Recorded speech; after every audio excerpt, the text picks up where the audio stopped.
and I'm going to go off video. Okay, so the participants should come in just a second. No. And we are going to record. Do we have Tom and Cindy with us as well tonight? I don't see them on. Well, Cindy was on with Tom, so maybe he was having difficulty getting in. Okay. I'm gonna email Tom the link again, so he will be joining us shortly.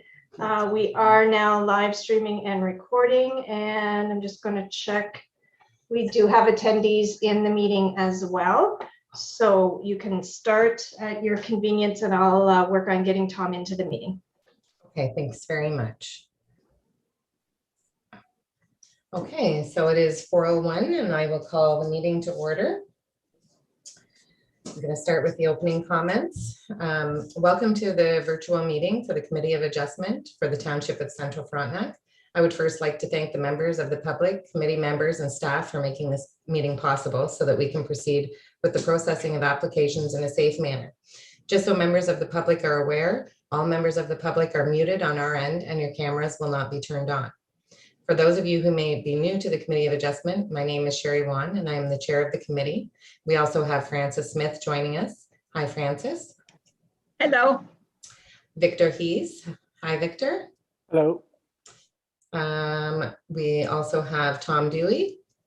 Is Tom with us yet? I guess He hasn't arrived yet, but he is coming. He's just getting his link. And Cindy is coming in as well. Cindy Kelsey. I did not hear from Cindy. I don't know if she's. Brent did send his regrets. We did see Brent, so I'll just have to change a couple of motions. Okay. Bill McDonald. Hi, Bill. I'm here. And Nikki Gowdy. Hi, Nikki. Hi. Cindy Diekman, our deputy clerk, will be assisting us as the meeting host, and we are also joined by the planning staff, and only the Committee of Adjustments video will be on.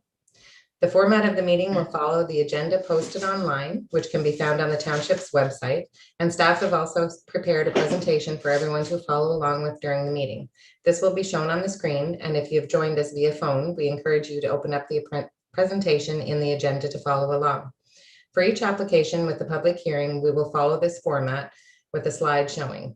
I, as the chair, will introduce the file so that everyone knows where we are in the agenda, and the planner will provide an overview of the application.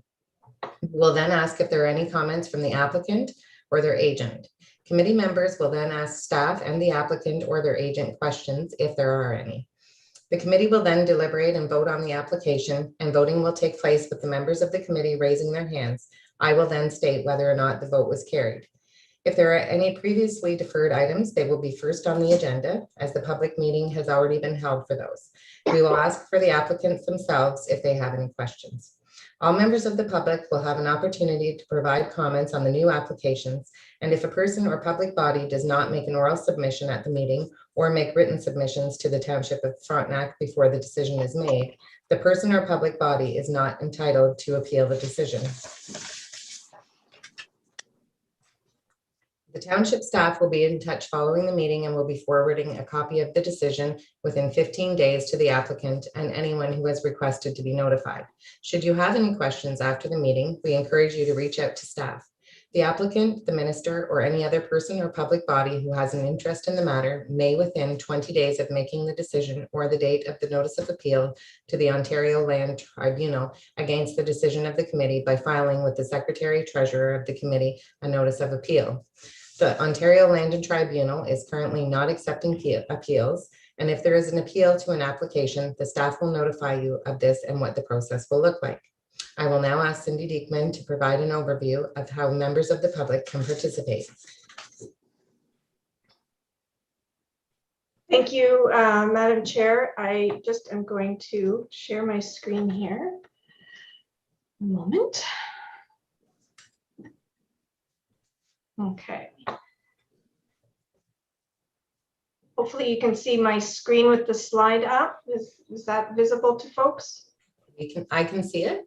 Okay, so if you are joining us by telephone today, sorry, I got the wrong slide here. You can dial 9 to raise your hand to notify the chair you would like to comment during the public portion when asked if anyone wishes to speak. If you're joining us by computer, you can use the raise hand feature down at the bottom middle of your screen. If you have trouble with hearing the chair or the chair can't hear you, there's audio settings on the bottom left of the Zoom screen that you can click on to adjust your volume.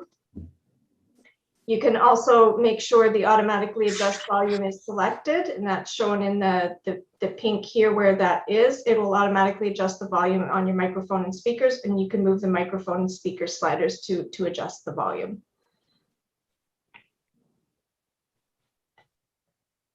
And I will stop sharing and put it back to the chair. Thank you, Cindy. In the unlikely account that a committee member disconnects from the meeting will proceed if quorum is met and the committee member will attempt to reconnect. Should all members of the committee disconnect, the meeting will be postponed and all members will be asked to reconnect. If the meeting cannot be restored within 15 minutes, the meeting will be postponed and the staff will be in touch with each applicant. A notice will also be posted on the township social media letting you know. Thank you for your patience as we all embark on this virtual meeting. Okay. Madam Chair, if I may. Yes. I noticed that Tom Dewey is in the attendees room. Perhaps if Cindy can move him over. Oh, okay. Thanks, Victor.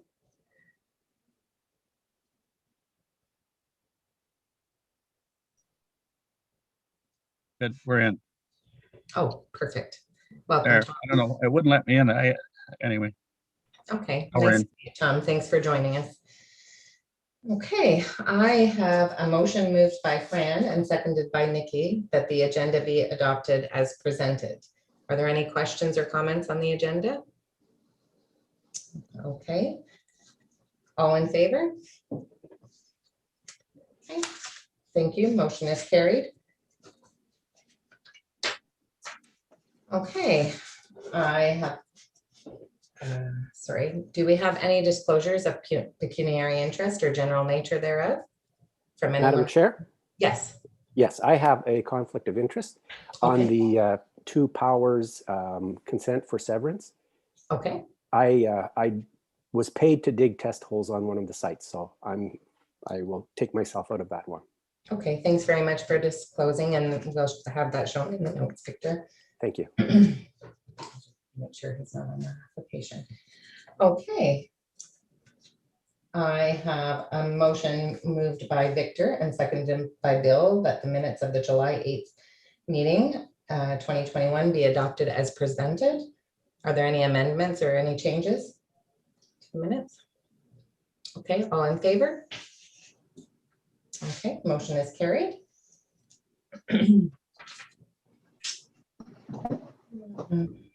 Do we have any deferred items? Okay, so we have the first item on our agenda is A, and it's application B4321 KE, and it's Walker a lot edition, and it is being recommended that this application be deferred. And I'll just, oh, sorry. They are all deferred. Oh, so I don't have to read that. Okay, sorry, my apologies, everybody. Okay, So we're gonna start here. we're gonna start. Yeah, can I? Yes, Okay. so I'll have Crystal speak to this, sorry. So we got the Walker applications, B43, which is for a lot addition, B26 and 27, which are for the creation of new lots. They're located on Kirk Cove Road, Steiger Road area, Big Gull Lake. I think Dimitri will speak more on this. Yes, thank you, Madam Chair, and thank you, Crystal, for providing a brief overview. So I will just provide a quick presentation here. So the property subject to the three applications mentioned is located at 1093 Big Gull Lane in the geographic township of Kennebec, located on the southern shore of Big Gull Lake. The subject property is approximately 17.3 hectares or 43 acres in size, with frontage along Big Gull Lake, Kirk Cove Road, and Steiger Road. So to recap how we got to this day, consent application B26 and 27 were deferred at the last committee meeting on July 8th, so that the issues surrounding the trespass portion of Steiger Road could be resolved, and so that a concurrent minor variance application could be submitted to approve the 80-meter water body frontage proposed by application B2621. Following the deferral, a new application for lot addition was submitted to add a 0.53 hectare or 1.31 acre parcel to an adjacent property located at 1152 Big Gull Lane. This new application resolved the issues surrounding the reduced water frontage proposed by application B26, and therefore no concurrent minor variance application is required. So the applications that are in front of you today are as follows. Application B4321 proposes to sever a lot addition parcel that's approximately 1.3 acres in size with about 20 meters of frontage on Big Gull Lake. The lot addition parcel will be added to an adjacent lot located at 1152 Big Gull Lane. Following the lot addition, the benefiting lot will have a total lot area of 1.08 hectares or 2.66 acres with approximately 124 meters or 406 feet of frontage along Big Gull Lake. Application B26 proposes to create a new lot with approximately 90 meters or 290 feet of frontage along Kirk Cove Road and an area of 2.25 hectares or 5.56 acres with a maximum depth of about 290 meters or 350 feet. Application B27 proposes to create a new lot with approximately 120 meters or 393 feet of frontage along Big Gull Lake and 204 meters of frontage along the traveled portion of Steiger Road. The retained parcel will have no water frontage and will be approximately 8.5 hectares or 21.1 acres in area with approximately 250 meters or 820 feet of frontage along Kirk Cove Road and approximately 138 meters or 426 feet of frontage along the traveled portion of Steiger Road. The applicant also agreed to dedicate the traveled and trespass portion of Steiger Road to the township for the purpose of establishing a municipal right-of-way or a highway and to resolve the existing trespass road situation on proposed parcel B and the retained lot.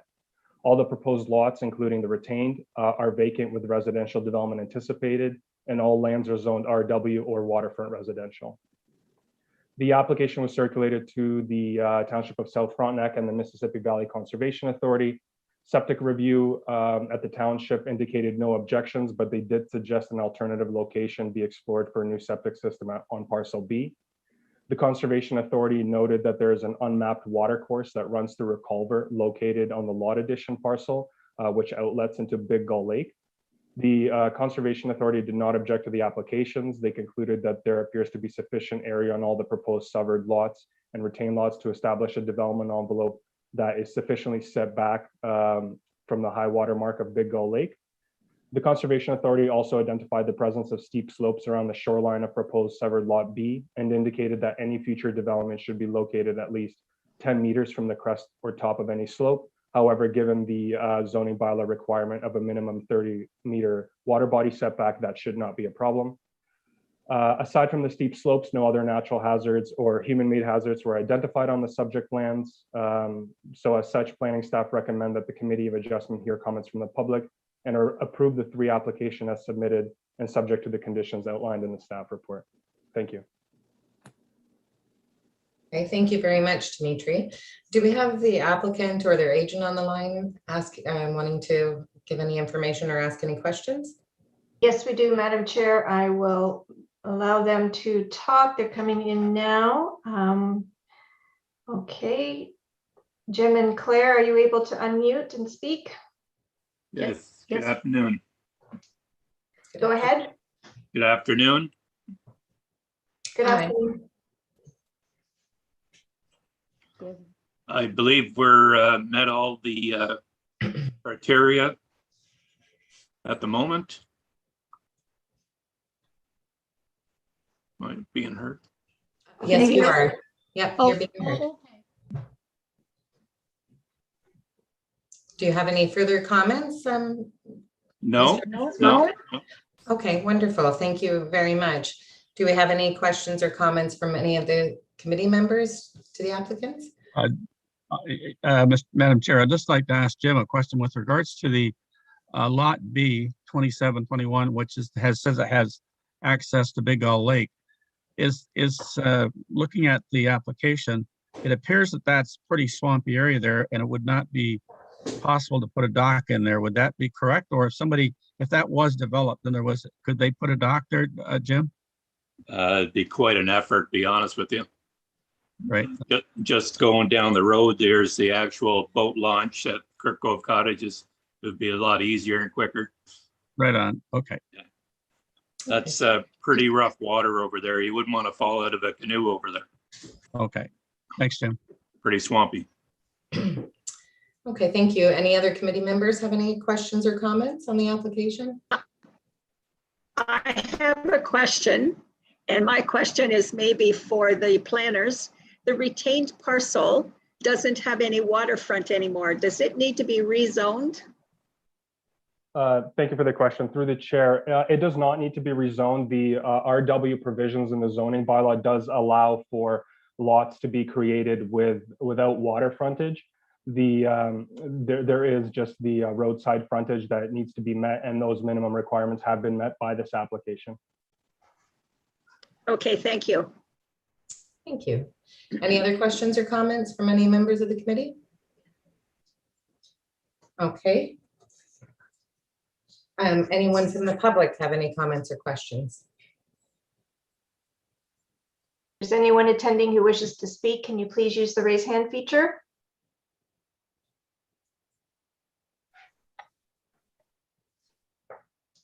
I see no one, Madam Chair. Okay, thank you. I'll go ahead and read the motion then. I have a motion moved by Nikki and seconded by Tom. That consent application B43 21 KE Walker, part lot 31, concession 8 in the geographic township of Kennebec to create a 0.53 hectare or 1.31 acre parcel lot as a lot addition be approved subject to the following conditions. And I will read the conditions as well. A copy of the conditions will be sent out to the applicants. Condition 1 is that all conditions imposed must be within 1 year of the date of the notice of the decision as required by section 5341 of the Planning Act, RSO 1990, as amended. If the conditions are not fulfilled as prescribed within 1 year, the application shall be deemed to be refused, and provided that all conditions are satisfied, the certificate of the official is to be presented to the Secretary Treasurer, the Committee of Adjustment for clarification under section 5342 of the Planning Act, RSO 1990, as amended, within 1 year of this mailing of the notice of this decision. 2, the certificate of the official must be registered within 2 years of the issuance of the certificate as required under section 5343 of the Planning Act, RSO 1990, as amended. A copy of the registered transfer certificate shall be provided to the Secretary Treasurer, Committee of Adjustment to complete the file. 3, the lands to be severed are for the purpose of a lot addition only adjacent to the lands as described in part lot 31, concession 8, being pin 36173-0169, municipally known as 1152 Big Gull Lane. It is approximately 0.53 acres or 1.31 acres with approximately 20 meters or 65.6 feet of frontage along Big Gull Lake. 4, an acceptable reference plan or a legal description of the severed lands, duplicate registry S81, Land Titles Acts 150. The deed or instrument conveying the severed lands and the certificate of officials shall be submitted to the Secretary Treasurer for review and consent endorsement within a period of 1 year. After the date of the Planning Act SS 5317 and 5324. 5, that the schedule for consent include a description of the parcel of land being severed and that the full legal description of the lands being added to and the names of the transferors and the transferees. The schedule shall also include the following statement. Any subsequent transfer, charge, or other conveyance of the land to be severed is subject to section 53 or subsection 55. If a plan of a subdivision of the Planning Act, neither the lands or the lands to be severed nor the adjacent lands are to be reconveyed without the other parcel unless a further consent is obtained. The owner shall cause the lands to be severed and consolidated on title with the adjacent lands, and for this condition to be entered into the parcel register as a restriction. 6, payment of the balance of any outstanding taxes and local improvement charges shall be made to the Township Treasurer, and this includes all taxes levied as of the date of the signing of the certificate of the official.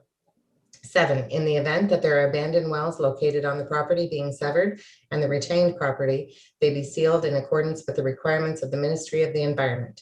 And 8, where a violation of the Township of Central Frontenac zoning bylaw is evident, the appropriate minor variance or rezoning be obtained to the satisfaction of the municipality.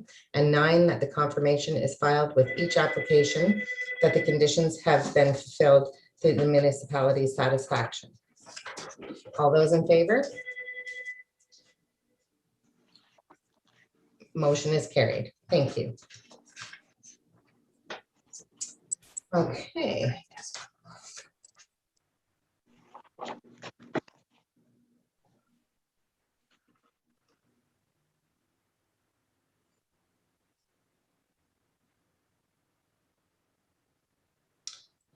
Okay, the next motion I have is moved by Bill and seconded by Nikki, that consent application B2621 KE Walker, part lot 31, concession 8 in the geographic township of Kennebec to create a 2.25 hectare or 5.56 acre parcel as a new lot be approved subject to the following conditions.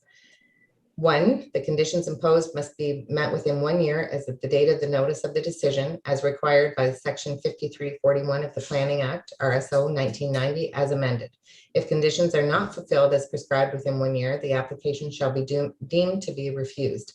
Provided that all of the conditions are met and satisfied, the certificate of official is to be presented to the Secretary Treasurer Committee of Adjustment for certification under section 5342 of the Planning Act, RSO 1990, as amended, within 1 year of mailing this notice of decision.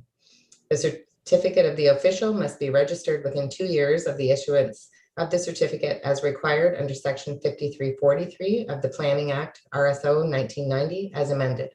A copy of the registered transfer certificate shall be provided to the Secretary Treasurer Committee of Adjustment to complete the file. 3, that the land to be severed by consent application B2621 KE shall be for the creation of a new lot, approximately 2.25 hectares or 5.56 acres in an area of approximately 90 meters or 295.3 feet of frontage along Kirk Cove Road. 4, an acceptable reference plan or legal description of the severed lands in the Duplicate Registry Act S81, Land Titles Acts 150. The deed or the instrument conveying the severed lands and the certificate shall be submitted to the Secretary Treasurer for review and consent endorsement within a period of 1 year after the date of the decision of the Planning Act SS 5317 and 5324. 5, that the schedule for consent include a description of the parcel being the severed lands and the name of the transferors and the transferees.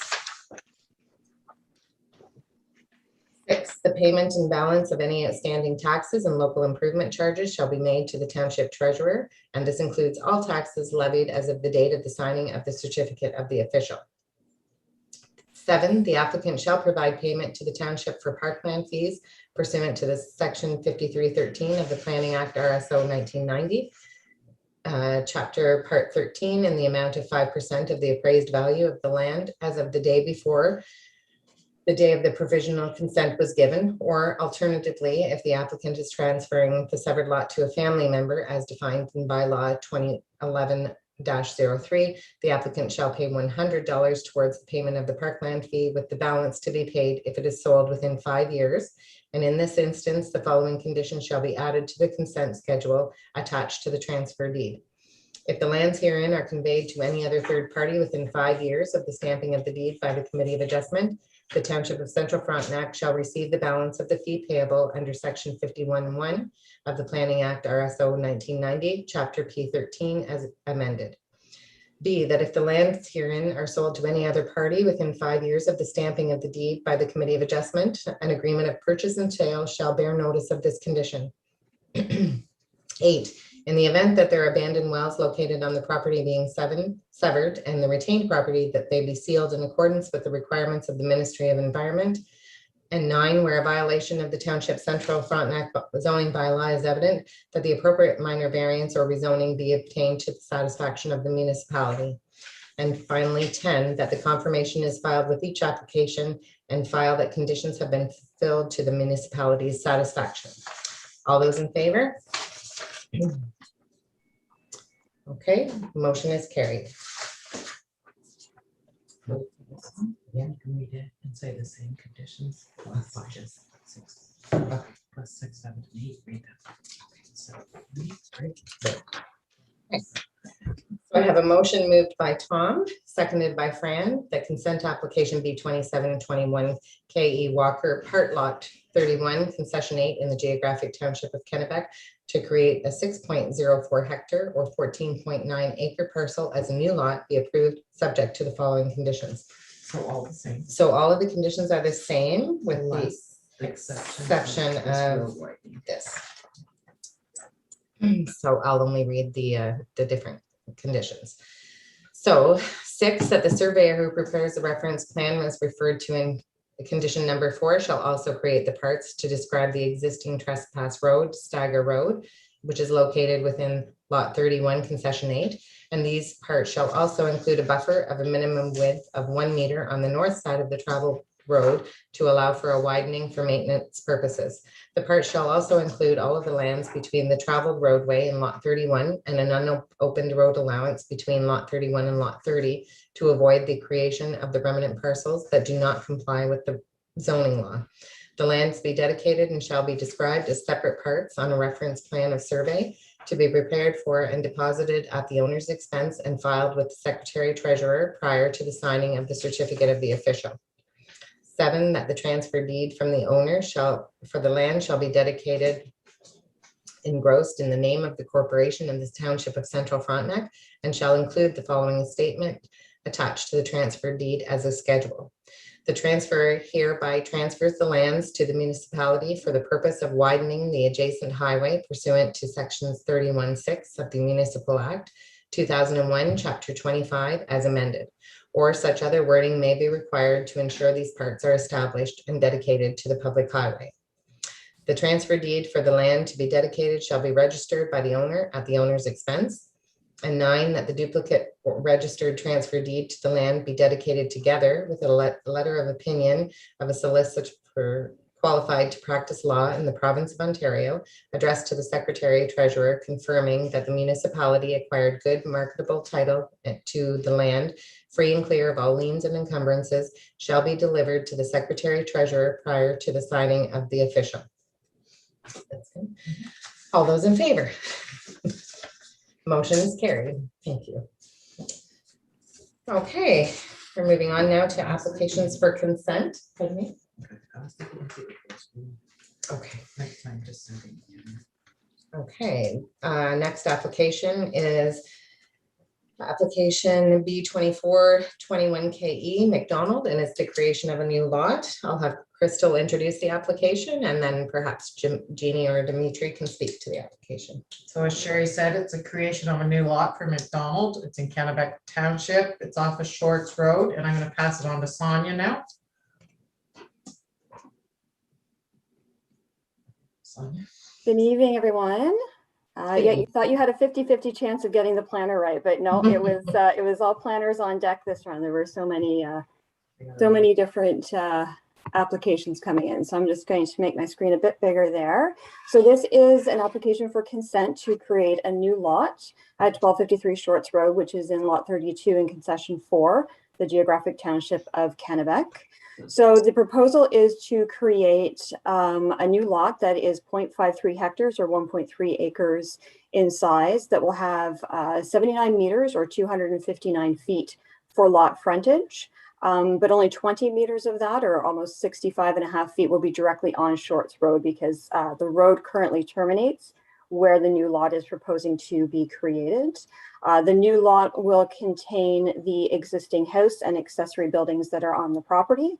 The retained parcel will have 59 meters or 193.6 feet on Shorts Road and will be 3.37 hectares or 8.3 acres in size. The retained parcel is technically vacant. The current air photo from 2020 for the property shows an accessory structure in the northwest corner. According to the applicant, that structure has since collapsed, and so it will be removed from the property. So the retained parcel will be vacant. Both properties are within the rural area designation of the official plan and are zoned as rural. So you can see here, just on the right, this is going to be the severed parcel in green, and with the rest of the retained parcel here. Shorts Road ends just about here on the property. So both the retained parcel and the severed parcel will have access to the public road. In terms of the technical review that was done, for the septic inspection, there actually was not one. It was not circulated to the township. The existing, to the township of South Frontenac, where the septic inspectors are. This is because the existing septic system is going to be part of the proposed severed parcel, and that there is more than sufficient room on the retained parcel to provide a septic system for any future development that might occur on the retained lands. And if at such time that does, they will be required to get a septic permit from that authority. The application was circulated to the Mississippi Valley Conservation Authority. They provided comments that they had no objections to the application as proposed. Although parts of the property have quite a bit of tree cover, there were no natural heritage features such as wetlands or water courses that were identified. To date, we have not received any comments from the public. So planning staff, subject to any comments received tonight that may provide any new information, we are recommending that the committee approve the creation of the new lot. Thank you. Thank you very much, Sonia. Do we have the applicants or their agent joining us this evening with any questions or comments? You have the applicant, if he wishes to speak, can you use the raise hand feature and can move you over?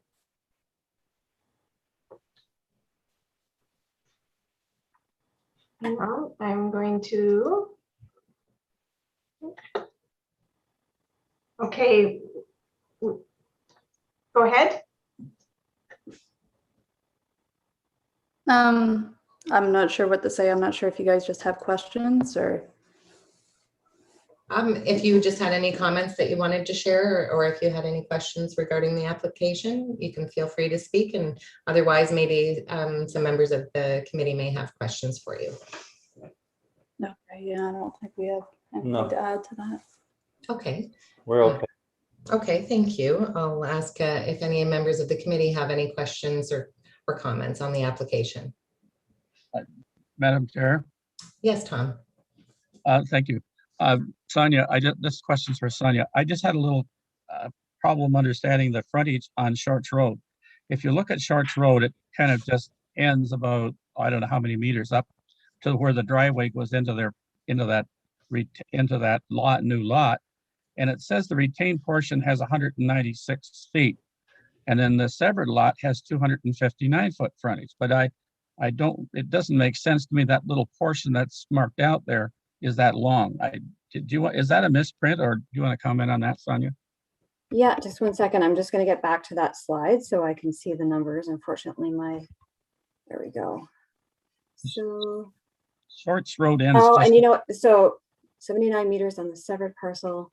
So yeah, so the way it works, the full lot frontage is 79 meters or 259. So the from corner to corner across the lot being created, but only 20 of those 79 meters is technically road frontage, right? So that they are meeting the lot width requirements, but the actual amount of road right now is only 20 meters long.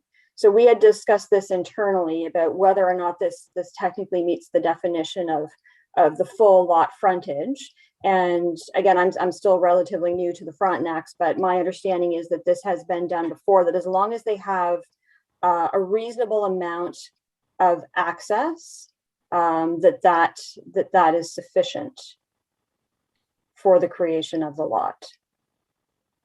The right of way exists there, that it could be extended in the future, but right now the actual paved portion.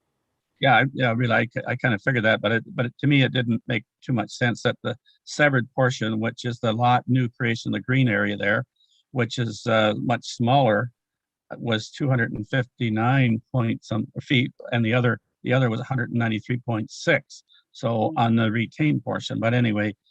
But my only concern was that the only other option would be to require the applicant to extend the road to municipal standards at their expense, and that seemed onerous given the limited amount of traffic that's on the road and what was being proposed in this case. No argument at all. I know the area. No, I totally agree with that. I just wanted to clarify that. Thank you. You're welcome. Okay, thank you. Any other members of the committee have any questions or comments? Okay, are there any members of the public that have any questions or comments regarding the application? I would ask anyone who wishes to speak on this to please use the raise hand feature or *9.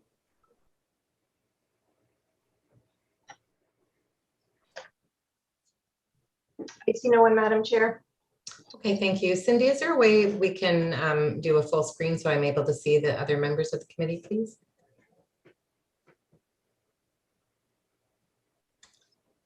And I'll go ahead and read the motion. I have a motion moved by Fran and seconded by Cindy. Oh, sorry, I'll change that. Seconded by Victor. That consent application B2421 KE McDonald, part lot 32, concession 4, RP 13 R12932, part 1 in the concession or in the geographic township of Kennebec to create a 0.53 hectare or a 1.3 acre parcel as a new lot. Subject, and that it be approved subject to the following conditions. 1, that the conditions imposed must be met within 1 year of the date of the notice of the decision as required by section 5341 of the Planning Act, RSO 1990 as amended. If the conditions are not fulfilled and prescribed within 1 year, the application shall be deemed to be refused. Provided that all conditions are satisfied, the certificate of the official is to be presented to the Secretary Treasurer, Committee of Adjustment for certification under section 5342 of the Planning Act, RSO 1990 as amended within 1 year of the mailing of this notice of decision. 2, that the certificate of official must be registered within 2 years of the issuance of the certificate as required under section 5343 of the Planning Act, RSO 1990 as amended. A copy of the registered transfer certificate shall be provided to the Secretary Treasurer, Committee of Adjustment to complete the file. 3, the lands to be severed by consent application B2421 KE shall be for the creation of 1 new lot, approximately 0.53 hectares or 1.3 acres in an area with approximately 79 meters or 259 feet of frontage. Approximately 20 meters or 65.6 feet of the lot frontage will have direct access to the Shorts Road. 4, an acceptable reference plan or legal description of the severed lands in the Duplicate Registry Act S81, Lands Title Acts S150, the deed or instrument conveying severed lands, and the certificate of the official shall be submitted to the Secretary Treasurer for review and consent endorsement with the period of 1 year. Planning Act S 5341, and after the date of the decision, Planning Act SS 5317 and 5324. 5, that the schedule for consent include a description of the parcel being severed and the names of the transferors and the transferees.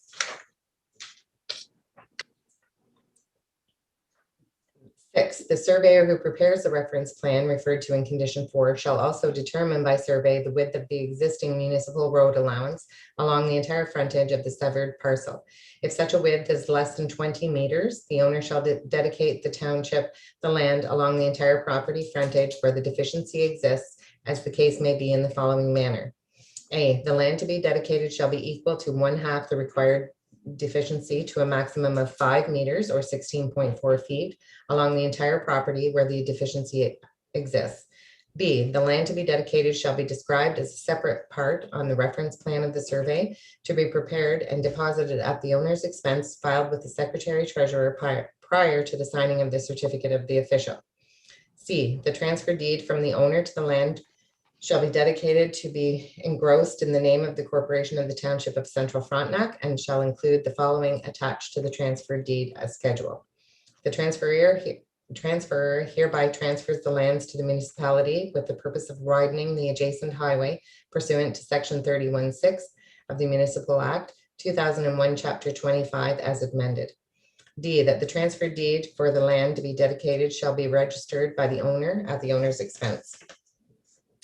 The duplicate registered transfer deed for the land to be dedicated with a letter of opinion of a solicitor of qualified practice law in the province of Ontario and addressed to the Secretary Treasurer and confirming that the municipality acquired a good and marketable title to the land free and clear of all liens and encumbrances, and shall be delivered to the Secretary Treasurer prior to the signing of the certificate of official.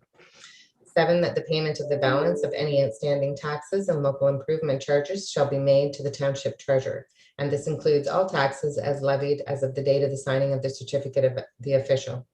8, the applicant shall provide payment to the township for the parkland fee pursuant to Section 51(1) of the Planning Act, RSO 1990, Chapter P13, in the amount of 5% of the appraised value of the land as of the day before the day the provisional consent was given.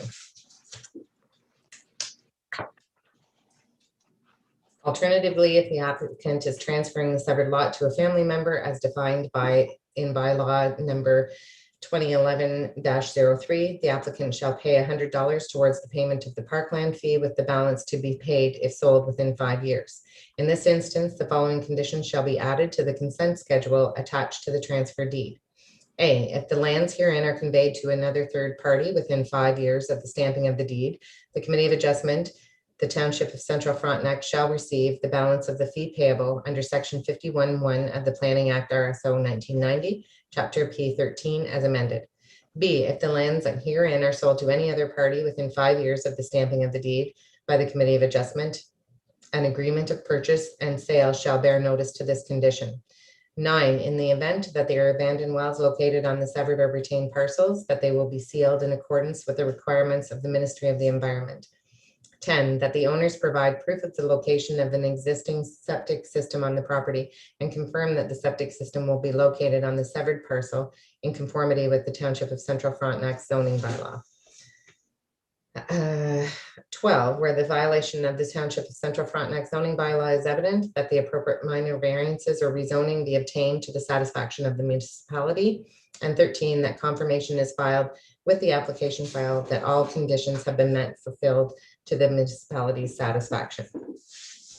And the applicant will be sent a copy of the conditions. All those in favor? Okay, motion is carried.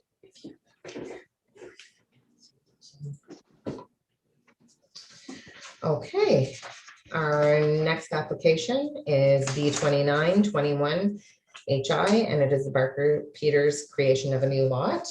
I'll have Crystal introduce the application, and I'll have one of our planners speak to it. So again, as Sherry said, it's B2921 Hinchinbrook for Barker Peters, creation of a new lot. It's off the Wagerville Road. You just did the zoning bylaw amendment for it, but I'll put it over to Jenny. Thank you. Yes, this is an application for creation of one new lot, as Crystal noted, with frontage on Wagerville Road.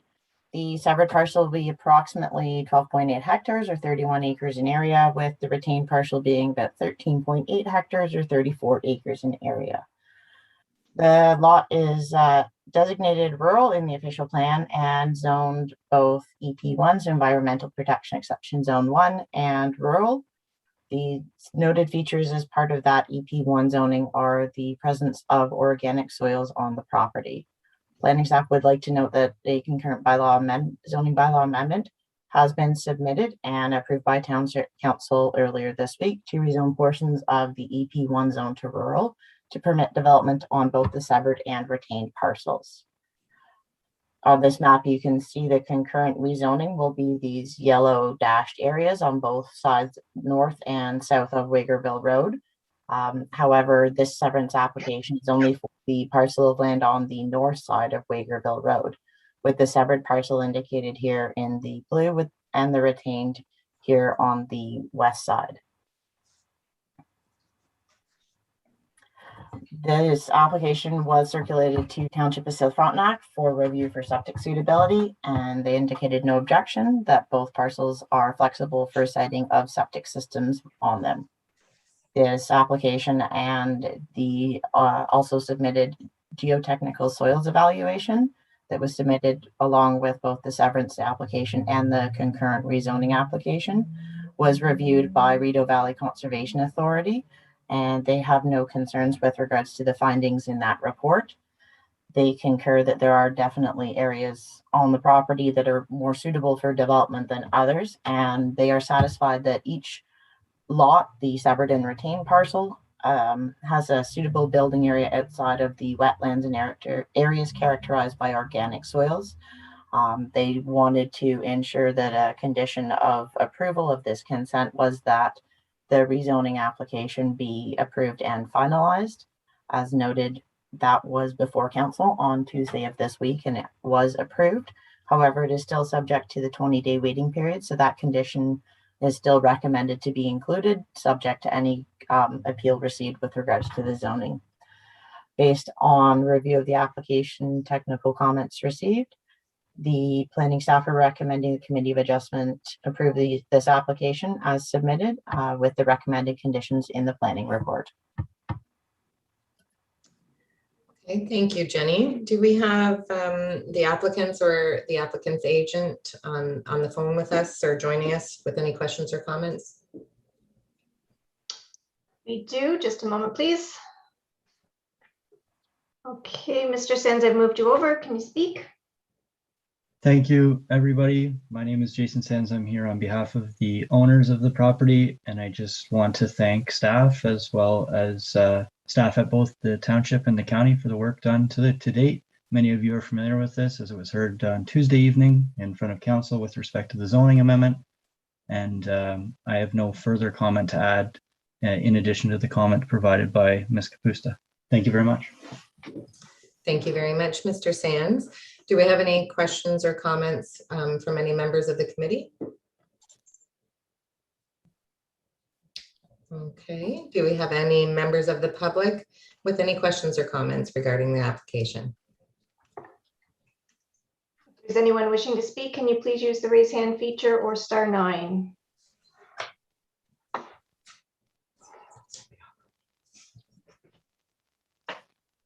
I see no one, Madam Chair. Thank you, Cindy. Okay, I'll go ahead and read the motion. I have a motion moved by Victor and seconded by Nikki that consent application B2921 HI, Peters Barker, part lot 25, concession 5 in the geographic township of Hinchinbrook to create a 12.8 hectare or 31.6 acre parcel as a new lot be approved subject to the following conditions. 1, the conditions imposed must be met within 1 year of the date of the notice of the decision as required by section 5341 of the Planning Act, RSO 1990, and that the application shall be deemed to be refused if it is not, the conditions are not met within the prescribed year. Provided that all conditions are satisfied, that the certificate of official is to be presented to the Secretary Treasurer of the Committee of Adjustment for certification under section 5342 of the Planning Act, RSO 1990, as amended within 1 year of the mailing of the notice of decision. 2, that the certificate of the official must be registered within 2 years of the issuance of the certificate as required under section 5343 of the Planning Act, RSO 1990, as amended. A copy of the registered of the transfer certificate shall be provided to the Secretary Treasurer at the Committee of Adjustment to complete the file. 3, that the lands to be severed by the consent application B2921 HI shall be for the creation of 1 new lot, approximately 12.8 hectares or 31.6 acres in the area with approximately 270 meters or 885 feet of frontage along the Wagerville Road. 4, an acceptable reference plan or a legal description of the severed lands in a duplicate Registry Act S81 Land Titles Acts 150 or the deed or the instrument of the conveying of the severed lands, and that the certificate shall be submitted to the Secretary Treasurer for the review and consent endorsement within a period of 1 year after the date of the decision of the Planning Act FS 5317 and 5324. 5, that the surveyor or the owner shall submit the draft of the reference plan electronically or in paper form for review and approval by the planning staff prior to the depositing of the reference plan with the Land Registry Office. 6, that the schedule for the consent include a description of the parcel being severed and the names of the transferors and the transferees. 7, that prior to the signing of the certificate of the official for the lot to be created through consent application B2921 HI, the concurrently submitted zoning bylaw amended ZB 0421 was approved by the Township Council on August 10th and shall be in 2021 and shall be in effect. 8, payment of the balance of any outstanding taxes and local improvement charges shall be made payable to the township treasurer. This includes all taxes levied as of the date of the signing of the certificate of the official. 9, that the applicant shall provide payment to the township for parkland fees pursuant to section 51(1) of the Planning Act, RSO 1990, chapter P13, in the amount of 5% of the appraised value of the land as of the day before the day of the provisional consent was given. Or alternatively, if the applicant is transferring the severed lot to a family member as defined in bylaw 2011-03, the applicant shall pay $100 towards the payment of the parkland fee, along with the balance to be paid if it is sold within 5 years. In this instance, the following conditions shall be added to the consent schedule attached to the transfer deed. C, if the lands herein are conveyed to any other third party within 5 years of the stamping by the. Yeah. I feel like I remember. Oh, there's someone there. Oh, sorry. Okay, am I me? Okay. Okay, I lost my place there. Or alternatively, if the lands herein are sold to any other party within 5 years of the stamping of the deeds by the Committee of Adjustment, an agreement of purchase and sale shall bear notice of this condition. 10, in the event that there are abandoned wells located at the property being severed, they shall be sealed in accordance with the requirements of the Ministry of Environment. 11, where a violation of the Township of the Central Frontenac zoning bylaw is evident, the appropriate minor variance or rezoning must be obtained to the satisfaction of the municipality. 12, that the confirmation is filed with the application file that conditions have been fulfilled to the municipality's satisfaction. 13, that the surveyor who prepares the reference plan referred to in condition number 4 shall also determine by survey the width of the existing municipal road allowance along the entire frontage of the subject lands. If the such width is less than 20 meters, the owner shall dedicate the land to the township along the entire property frontage, and where the deficiency exists, as is the case being in the following manner. A, that the land is to be dedicated and shall be equal to 1/2 of the required deficiency to a maximum of 5 meters or 16.4 feet along the entire property where the deficiency exists. B, that the land to be dedicated shall be described as a separate part of the reference plan of the survey to be prepared for and deposited at the owner's expense and filed with the Secretary Treasurer prior to the signing of the certificate of the official. C, that the transfer deed from the owner for the land to be dedicated shall be engrossed in the name of the Corporation of the Township of Central Frontenac and shall include the following attached transfer deed as a schedule. The transferor hereby transfers the lands to the municipality for the purpose of widening the adjacent highway pursuant to section 31(6) of the Municipal Act 2001, chapter 25 as amended. D, that the transfer deed for the land to be dedicated shall be registered by the owner and at the owner's expense. E, that the duplicate registered transfer deed for the land to be dedicated, together with a letter of opinion of a solicitor qualified to practice law in the province of Ontario, addressed to the Secretary Treasurer, confirming that the municipality acquired good markable title to the land free and clear of all liens and encumbrances, and shall be delivered to the Secretary Treasurer prior to the signing of the certificate of the official. And the applicants will be sent a copy of all of these conditions. All those in favor? Okay, motion is carried. Okay. The next application we have before us is item B4321 OS, and it's Hewitson, and it's the creation of a new lot, and the application is being withdrawn. So I'll have Crystal speak to the application, and perhaps one of our planners would like to add to it. So application B3321 for Hewitson, also Township, was for the creation of a new lot, but the applicants have sent the letter in asking to withdraw their application and asking for a refund. Just so the committee's aware, staff have put a lot of time in on this application with road issues and so forth. Not sure if anybody else wants to add or leave it at that.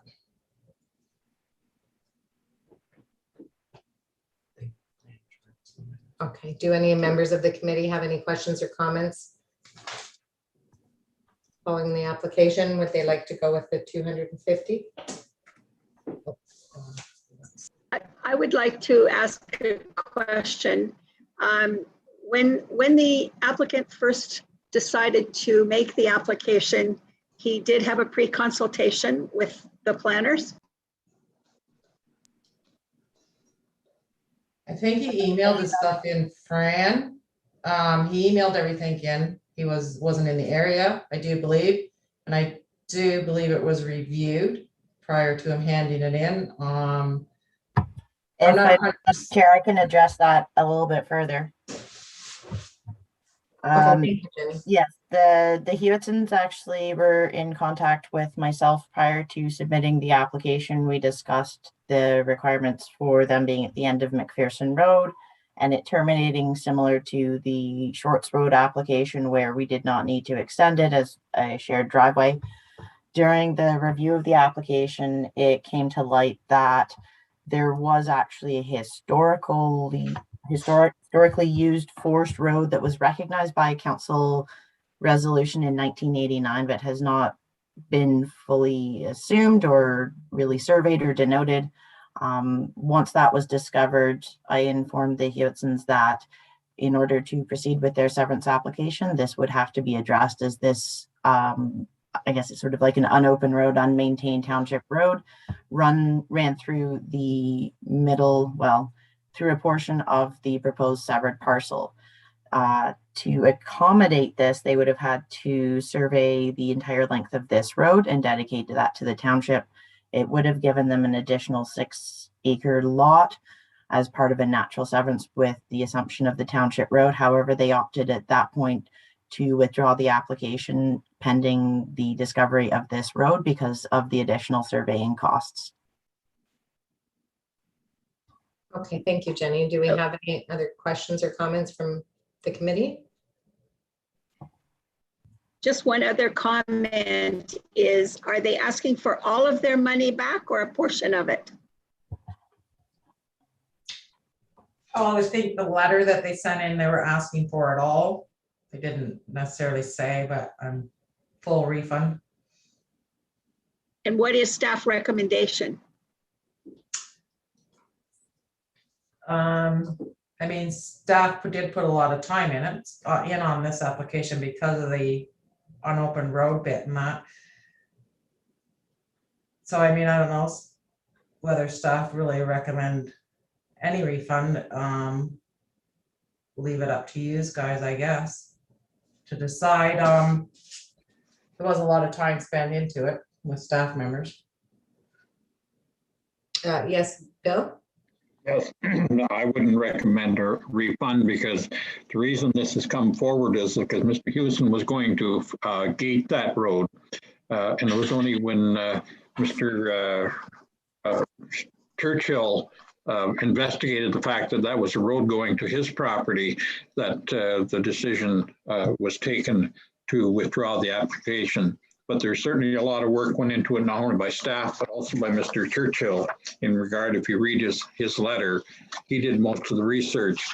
And I personally was aware that this was a forest road or a municipal road through this property. So I don't know how much of, or any of a refund that I would be in line to agree to.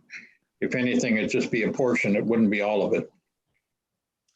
Okay, do we have any other comments from any other members of the committee? I see Victor. Yes, thank you, Madam Chair. My question as far as determining an amount for a refund would be if staff could give us, say, a percentage of effort that they put in as compared to a completed application. So, you know, if the completed application is 100% effort, did they put in 50? Did they put in 75? And then base the refund on that sort of a percentage calculation. Okay, that's a good question. Crystal, do you want to speak to that? So, I mean, staff-wise, it was circulated the same as any other application out. No planning reports were done by the planners at the end results. I do know that Cindy put a lot of time in checking out things on the road and so forth. So, I mean, we did put a lot of time in. We probably, I don't know, we probably put 80%. Okay. Any other members of the committee wishing to speak to this? Madam Chair, if I can follow up on sorry. that. Of course. Yeah. So if it never got to the point where a planning report was made, is that really like 80% of the effort put in? It It just, would there seem was a to- lot of, oh, sorry. There was a lot of extra effort put in, I think, because of the road issues and a normal application where we don't have that. That's Okay. the only place. Yeah, okay, thanks, Crystal. That answers your question, Victor? Okay, anyone I'm else have a fine. question or comment? Maybe we should recommend that 20% of the fee be returned. I would move that motion. I would Okay, second that. Okay, 20%. all right. In favor of that. Okay, so I'll go ahead and I'll read the first motion, which is to accept that the applicants are withdrawing their application. So I have a motion moved by Nikki and seconded by Victor, that consent application B3321 OL Hewitson, part lot 23, concession 5 in the geographic township of Oso to create a new lot is hereby withdrawn at the applicant's request. All in favor? Okay, motion is carried.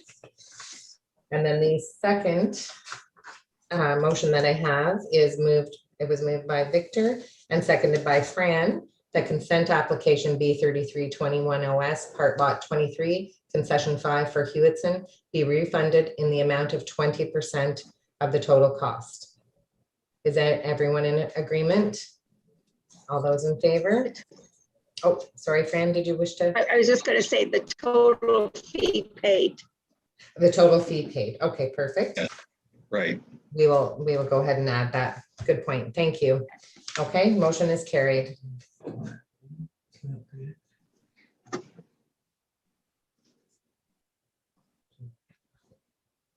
We'll forget, right? Okay, I was just amending that. Okay. Oh, hang on just a second, just a point of procedure. If the motion has been amended after the vote was taken, I think we should have another vote just to I'll make reread it. sure that it is absolutely rock solid. Oh, okay. And also, I would like to ask if the applicants are joining us this evening, if they had any questions or comments regarding the application before I proceed with rereading the. I do not believe they have joined the meeting. Okay. So the application or the motion now reads, moved by Victor and seconded by Fran, that consent application B3321 OS, part lot 23, concession 5 for Hewitson be refunded in the amount of 20% of the total fee paid. Is everyone satisfied with that? Okay, all in favor? Okay, thanks everyone. Motion is carried. Okay, our next application is B3421 HI Sinclair, and it is the creation of a new lot, and it is being recommended that this application be deferred. So we'll have Crystal introduce the application, and perhaps one of our planners would also like to speak to the application. So application B34 and B35 Sinclair for the creation of 2 new lots are deferred until more information has been submitted and gathered. Dimitri might want to speak more on it. Thanks, Madam Chair. Thank you, Crystal. Just going to bring up my screen here. Yeah, as Crystal had mentioned, consent application B34 and 35 proposed to create new lots from property located at part lot 1 and 2, concession 2 in the geographic township of Hinchinbrook. The property does not have a municipal address. The first lot will be approximately 2.2 hectares or 5.4 acres in size, with about 188 meters of frontage on Craig Road and about 123 frontage on Hinchinbrook Road North. The second lot will be 8.27 hectares or 20.4 acres in area, with approximately 140 meters of frontage on the northern portion of Hinchinbrook Road and approximately 120 meters of frontage along the southern portion of the traveled portion of Hinchinbrook Road North. The retained parcel will be approximately 37.15 hectares or 91 acres in area, with about 1,100 meters or 3,600 feet of frontage along Craig Road. All the proposed severed and retained lots are designated and zoned as rural. So there are 2 reasons why this application is being deferred or recommended to be deferred. The first is that livestock facilities were identified to be located within the required area screening area of 1.5 kilometers, and therefore a minimum distance separation calculation is required.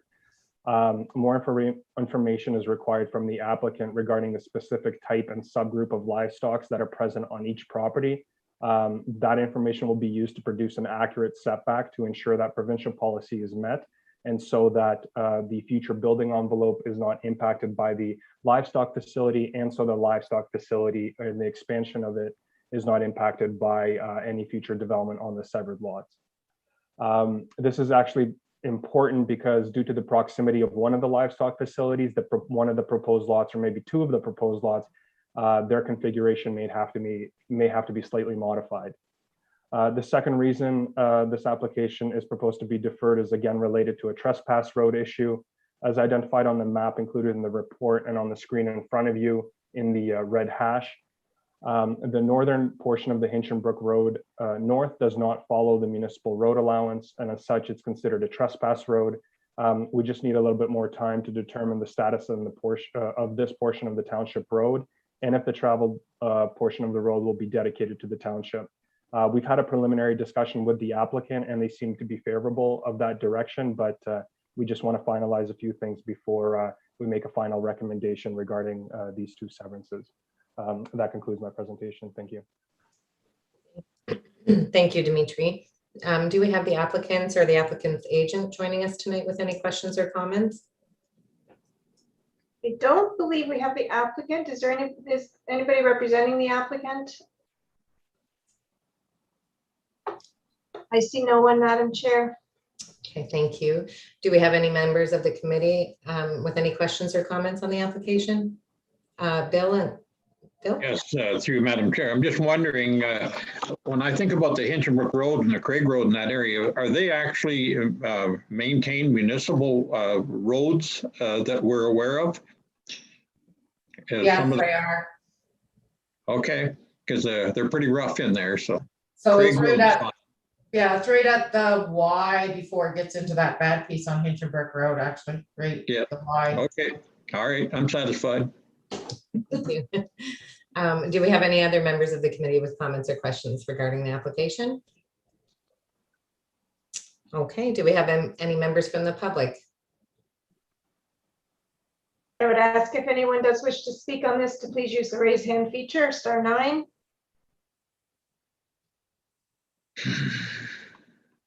I see no one, Madam Chair. Okay, then I'll read the motion. I have a motion moved by Tom and seconded by Victor that consent application B3421 HI Sinclair, part lot 1 and 2, concession 2 in the geographic township of Hinchinbrook to create a 2.19 hectare or a 5.41 acre parcel as a new lot be deferred until all of the information can be submitted and is required to produce an accurate MDS calculation, and until that status of the Hinchinbrook Road North, the right of way is confirmed. All those in favor? Okay, motion is carried. Thank you. Our next application is also for Sinclair, and it's B3521 HI Sinclair, the creation of a new lot, and it too is being recommended that the application be deferred. So I will read that motion as well, which is a motion moved by Fran and seconded by Victor that consent application B3521 HI Sinclair, part lot 1 and 2, concession 2 in the geographic township of Hinchinbrook to create an 8.27 hectare or a 20.4 acre parcel as a new lot be deferred until all of the information is submitted required and to produce an accurate MDS calculation, and until the status of the Hinchinbrook Road North right of way is confirmed. All of those in favor? Motion is carried. Thank you. Okay, and our next application is B3621 HI Powers, the creation of a new lot. And I'll have Crystal introduce this application and one of our planners can add to it. So it's for the creation of a new lot. It's on McLean Road. It's going to be together with the right of way as well, and Jenny will go over it. Thank you. This application is, as Crystal noted, for the creation of a new lot with an area of approximately 5.3 hectares or 13.2 acres. It will have just over 400 meters of frontage along McLean Road. The retained parcel will be about 17.4 hectares or 43 acres in area, with approximately 515 meters of frontage along McLean Road. They're also looking at a right-of-way over the retained along the boundary between the severed and retained. As you can see on the map now on your screen, the severed parcel is to be the north end of the subject property, and the retained parcel will be the south end. The proposed right-of-way will go along the path of the existing driveway that also serves this house, which I believe is the 2650 McLean Road. The subject property actually has 2 dwellings on it. There is one located up here on the severed parcel and one on the retained parcel. This will divide the 2 dwellings, and each property will have their own dwelling. This right-of-way traveling along the driveway that also serves this house here is to serve these benefiting lands on this side. This lot technically has frontage on Babcock Road down off the map. However, there's large areas of wetlands and watercourses that essentially separate the developed area where the house and accessory structures are now from the frontage along Babcock Road. And they have always used this as their access, and they're looking at legalizing this access as part of this application. This application was not circulated for inspection with regards to septic suitability, as both the severed and retained parcels contain existing development on-site services, as does the benefiting lands. The right-of-way is not anticipated to impact the ability of the septic or the house. They're not going to have any issues with setbacks to that right-of-way. The application was circulated to Rideau Valley Conservation Authority as well, and comments dated July 22nd, 2021. Indicated they have no objection to the application as proposed. They noted the presence of Stub Creek flowing through the retained parcel, and that is regulated under Ontario Regulation 174-06, and that any alteration, straightening, etc. with regards to that creek requires permission from the Conservation Authority in advance. But there were no such notes with regards to the severed parcel, no unevaluated wetlands or other such areas. So they have no objections to the severance as proposed, as there's sufficient area for development or redevelopment outside any natural features on both the severed and retained parcels.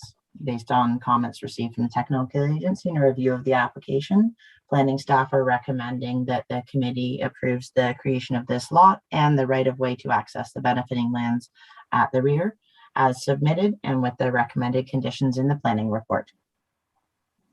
Okay, thank you, Jenny. Do we have the applicants joining us tonight with any questions or comments regarding the application? I'd ask if you'd like to speak to raise hand, and I'll move you over.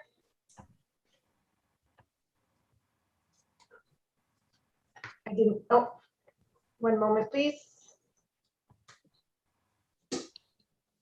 Sorry, okay, I moved over. Allison, you had your hand up.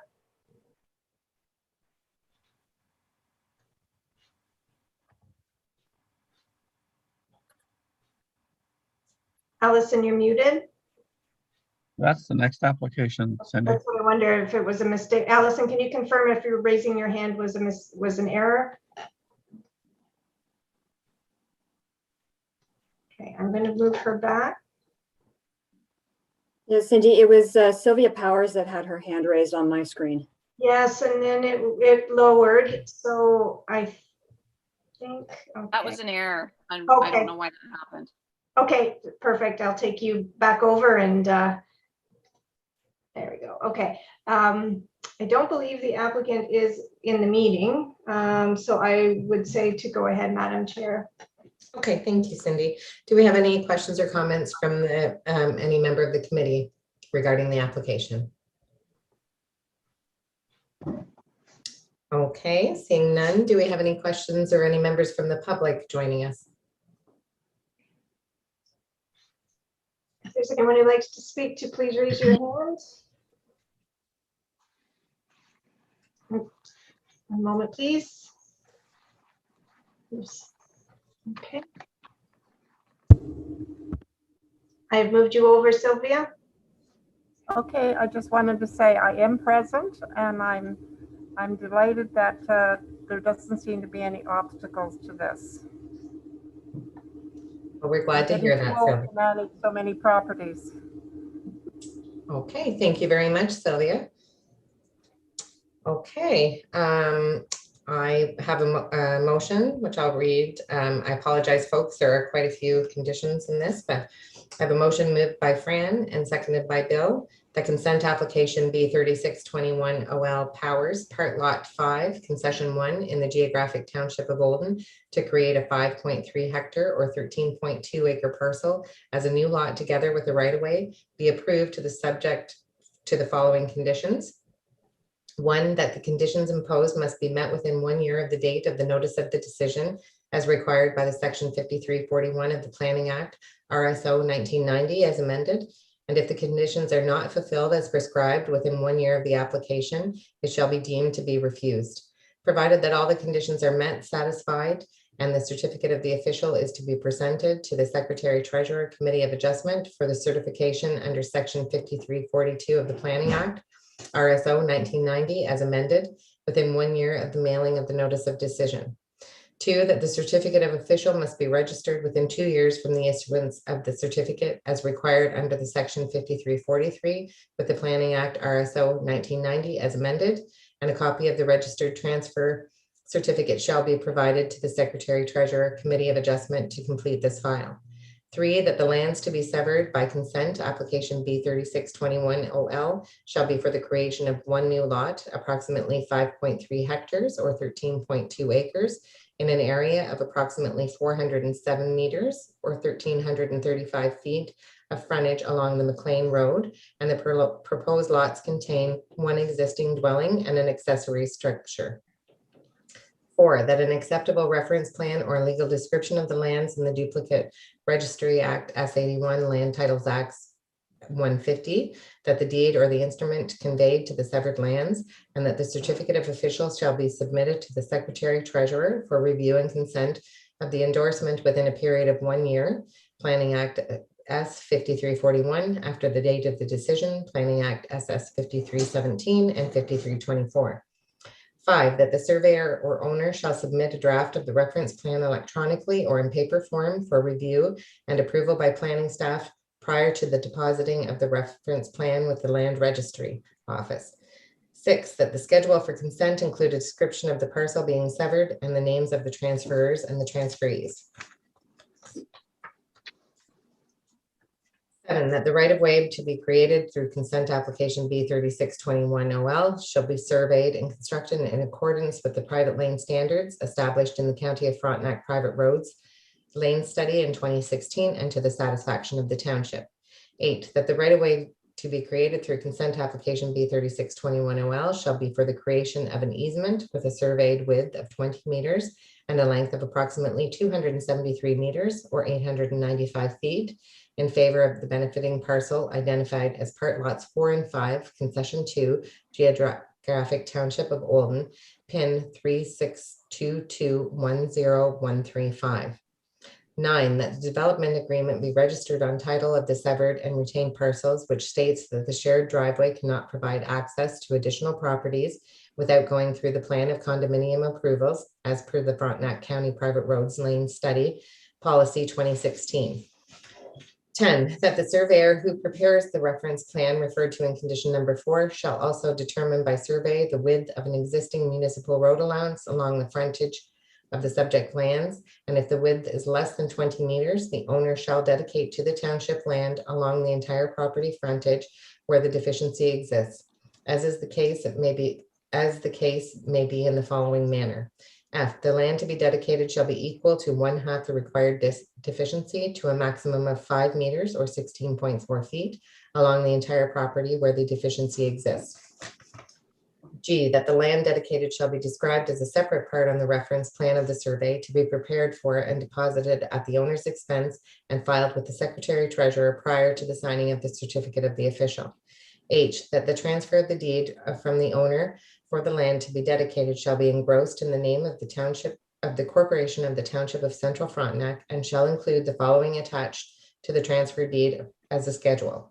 The The transferor hereby transfers the lands to the municipality for the purpose of widening the adjacent highway pursuant to section 31(6) of the Municipal Act 2001, Chapter 25, as amended. I, that the transfer deed for the land be dedicated and shall be registered at the owner's expense. J, that the duplicate registered transfer deed for the land be dedicated together with a letter of opinion of a solicitor qualified to practice law in the province of Ontario, addressed to the Secretary Treasurer, confirmed that the municipality acquired good and marketable title to the land and free from any and clear from any liens or encumbrances, and shall be delivered to the Secretary Treasurer prior to the signing of the certificate of the official. 11, that payment of the balance of any outstanding taxes and local improvement charges shall be made payable to the Township Treasurer, and this includes all taxes levied as of the date of the signing of the certificate of the official.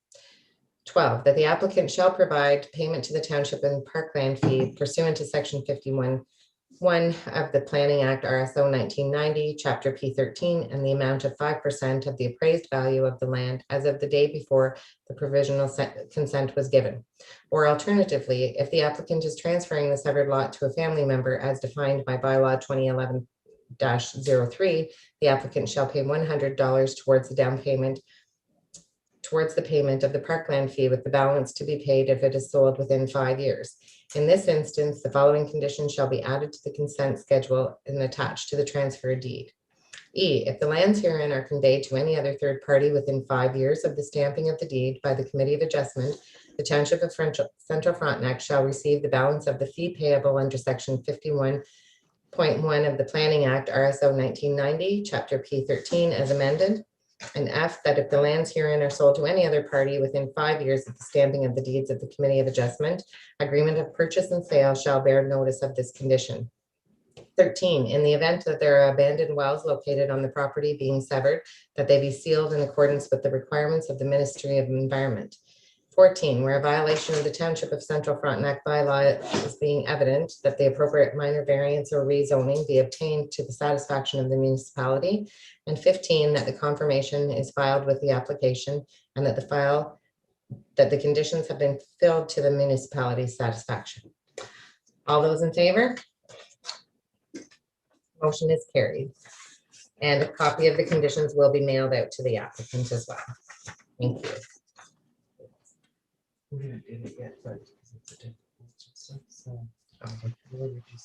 Okay. Okay, so our next application is as number B3721 HI Powers. Is the creation of a new lot.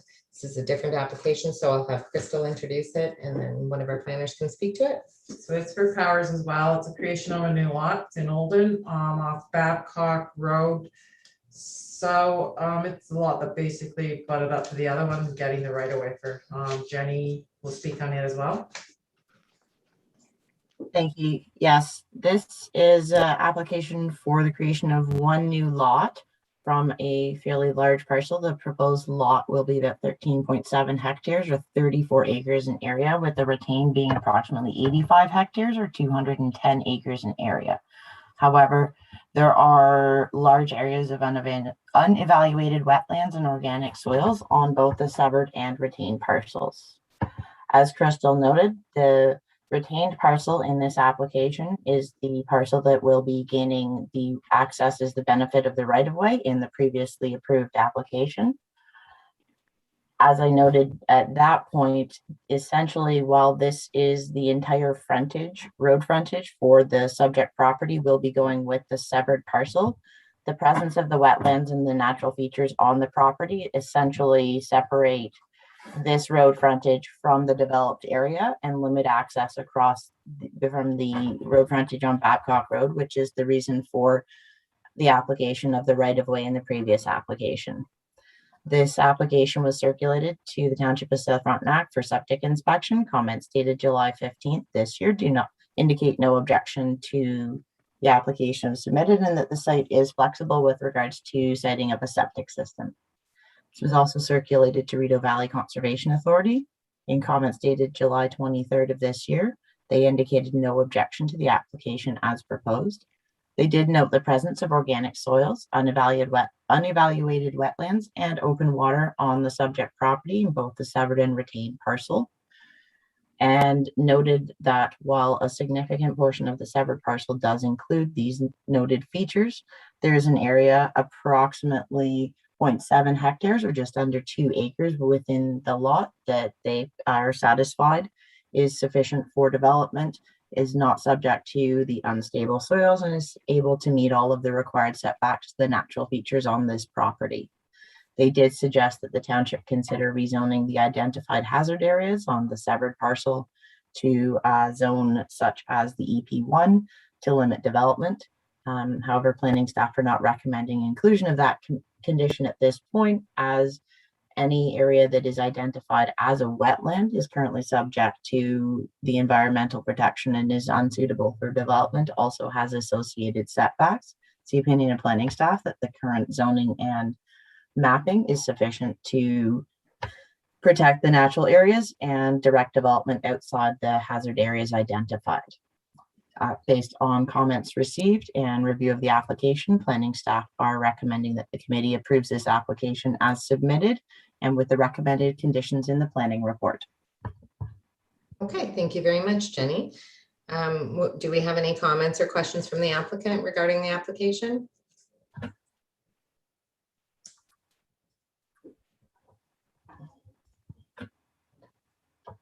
One moment, please. Oh.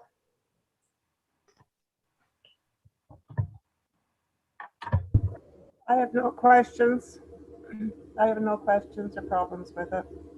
Okay, thank you very much, Ms. Powers. Do we have any questions or comments from any member of the committee regarding the application? Okay, do we have any members of the public with any comments or questions regarding the application? If there is anyone who wishes to speak, use the raise hand feature or star 9.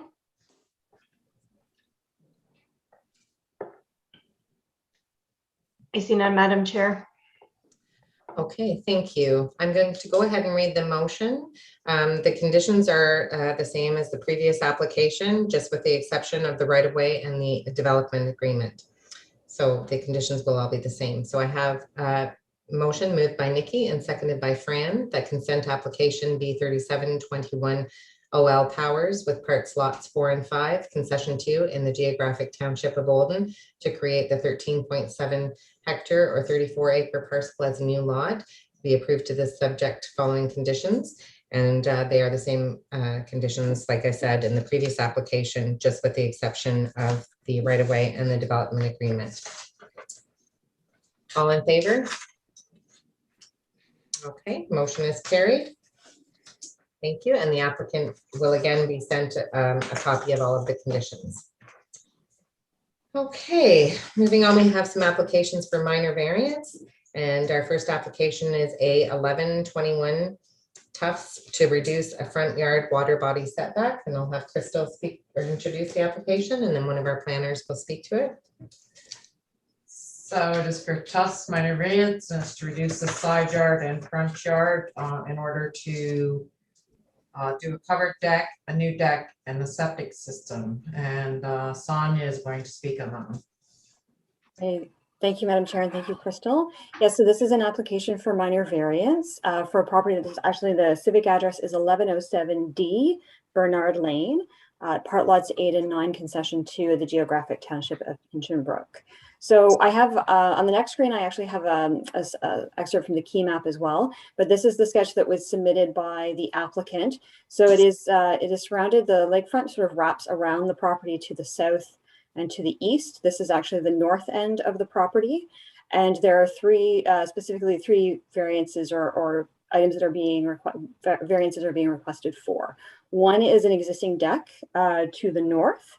That is 27 square meters or just over 290 square feet on the north side of the house. It is currently 19 meters from the high water mark of the lake.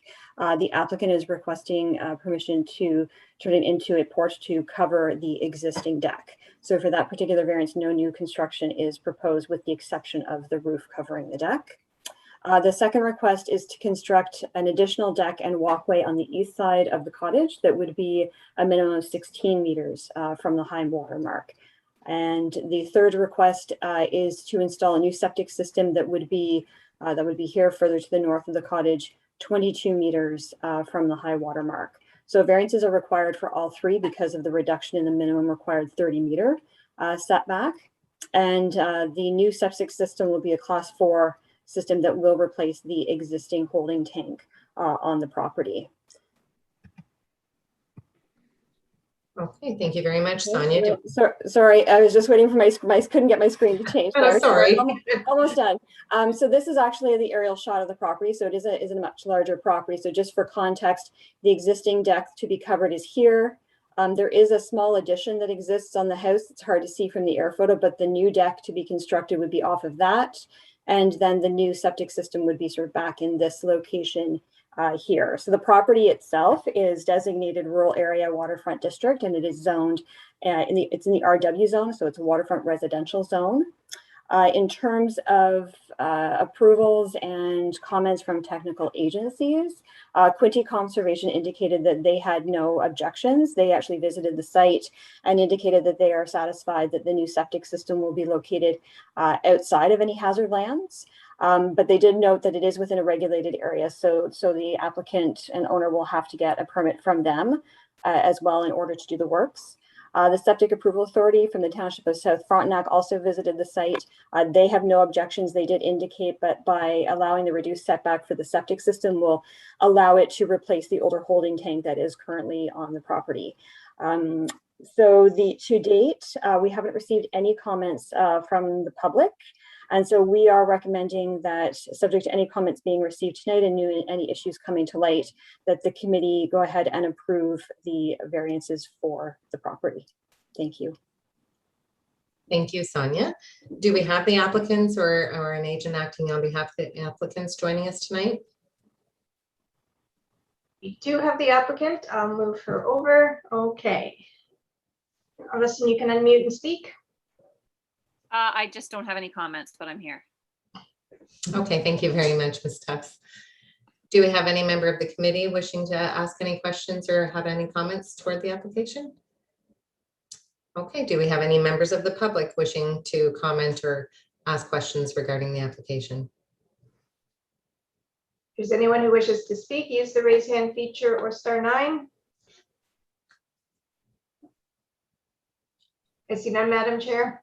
Okay, so I'll go ahead and read the motion.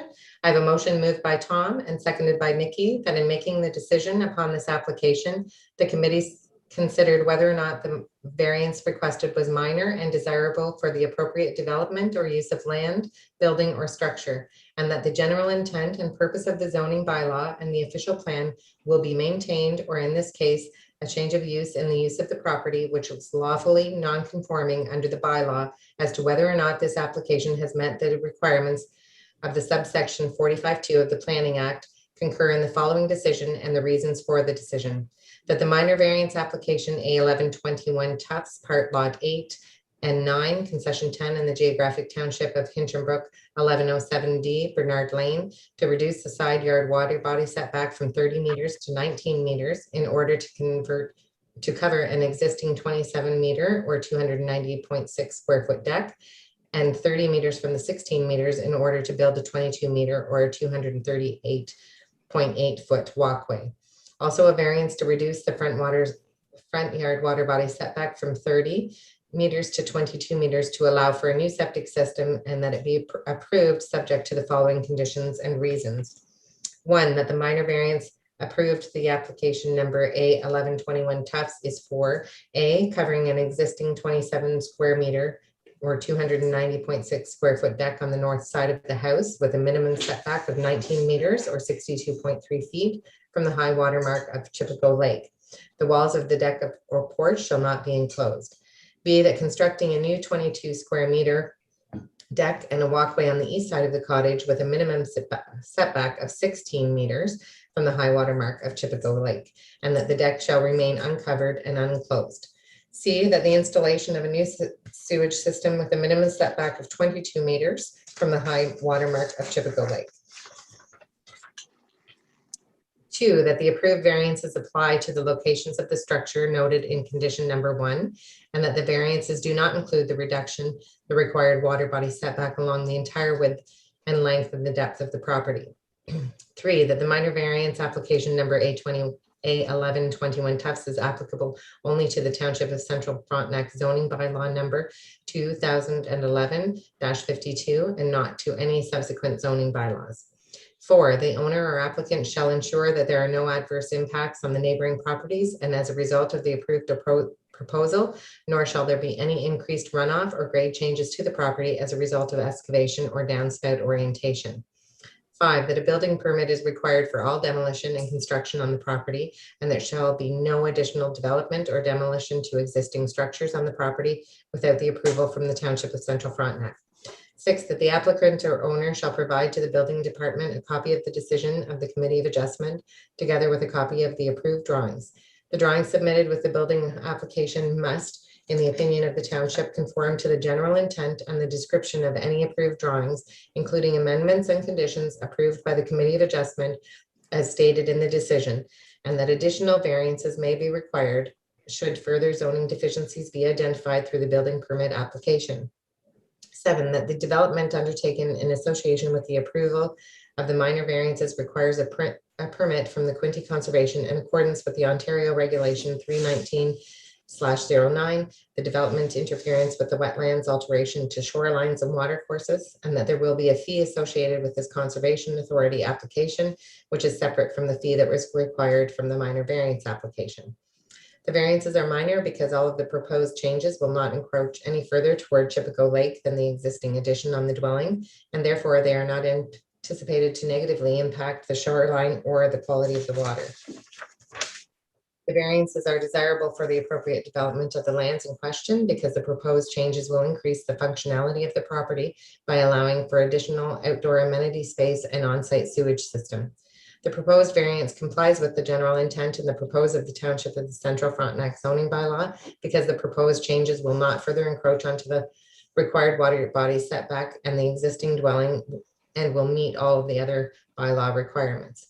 The proposed variances conform to the general intent and the purpose of the Township of Central Frontenac's official plan because they are in keeping with the existing character of the development in the vicinity and to conform to the intent of the waterfront district policies that they are not anticipated to further impact the water body. All those in favor? Motion is carried. Okay, and our next application is A1421 Kennedy to reduce the front yard water body setback, and I'll have Crystal introduce the application. So as Sherry said, it's A1421 Kennedy, reduce the front yard water body setback for an addition and a deck, and Dimitri's going to speak on this one. Thank you, Madam Chair, and thank you, Crystal. Minor variance application A14 seeks to reduce the required 30-meter, 98-foot water body setback from Elbow Lake to accommodate a proposed dwelling addition and an addition to the existing L-shaped deck. The subject property is located on the southeastern shore of Elbow Lake at municipal address 1160 Phillips Lane and is zoned as RW or waterfront residential in the township zoning bylaw. The property supports an existing 68.1 square meter or 734 square foot dwelling, an existing 20 square meter or 220 square foot deck attached to the east side of the dwelling, and an existing 9 square meter or 96 square foot deck attached to the south side of the dwelling. The applicant is proposing to construct a 12.64 square meter or 136 square foot deck addition to the existing deck located on the east side of the dwelling to basically square off the existing L-shaped deck.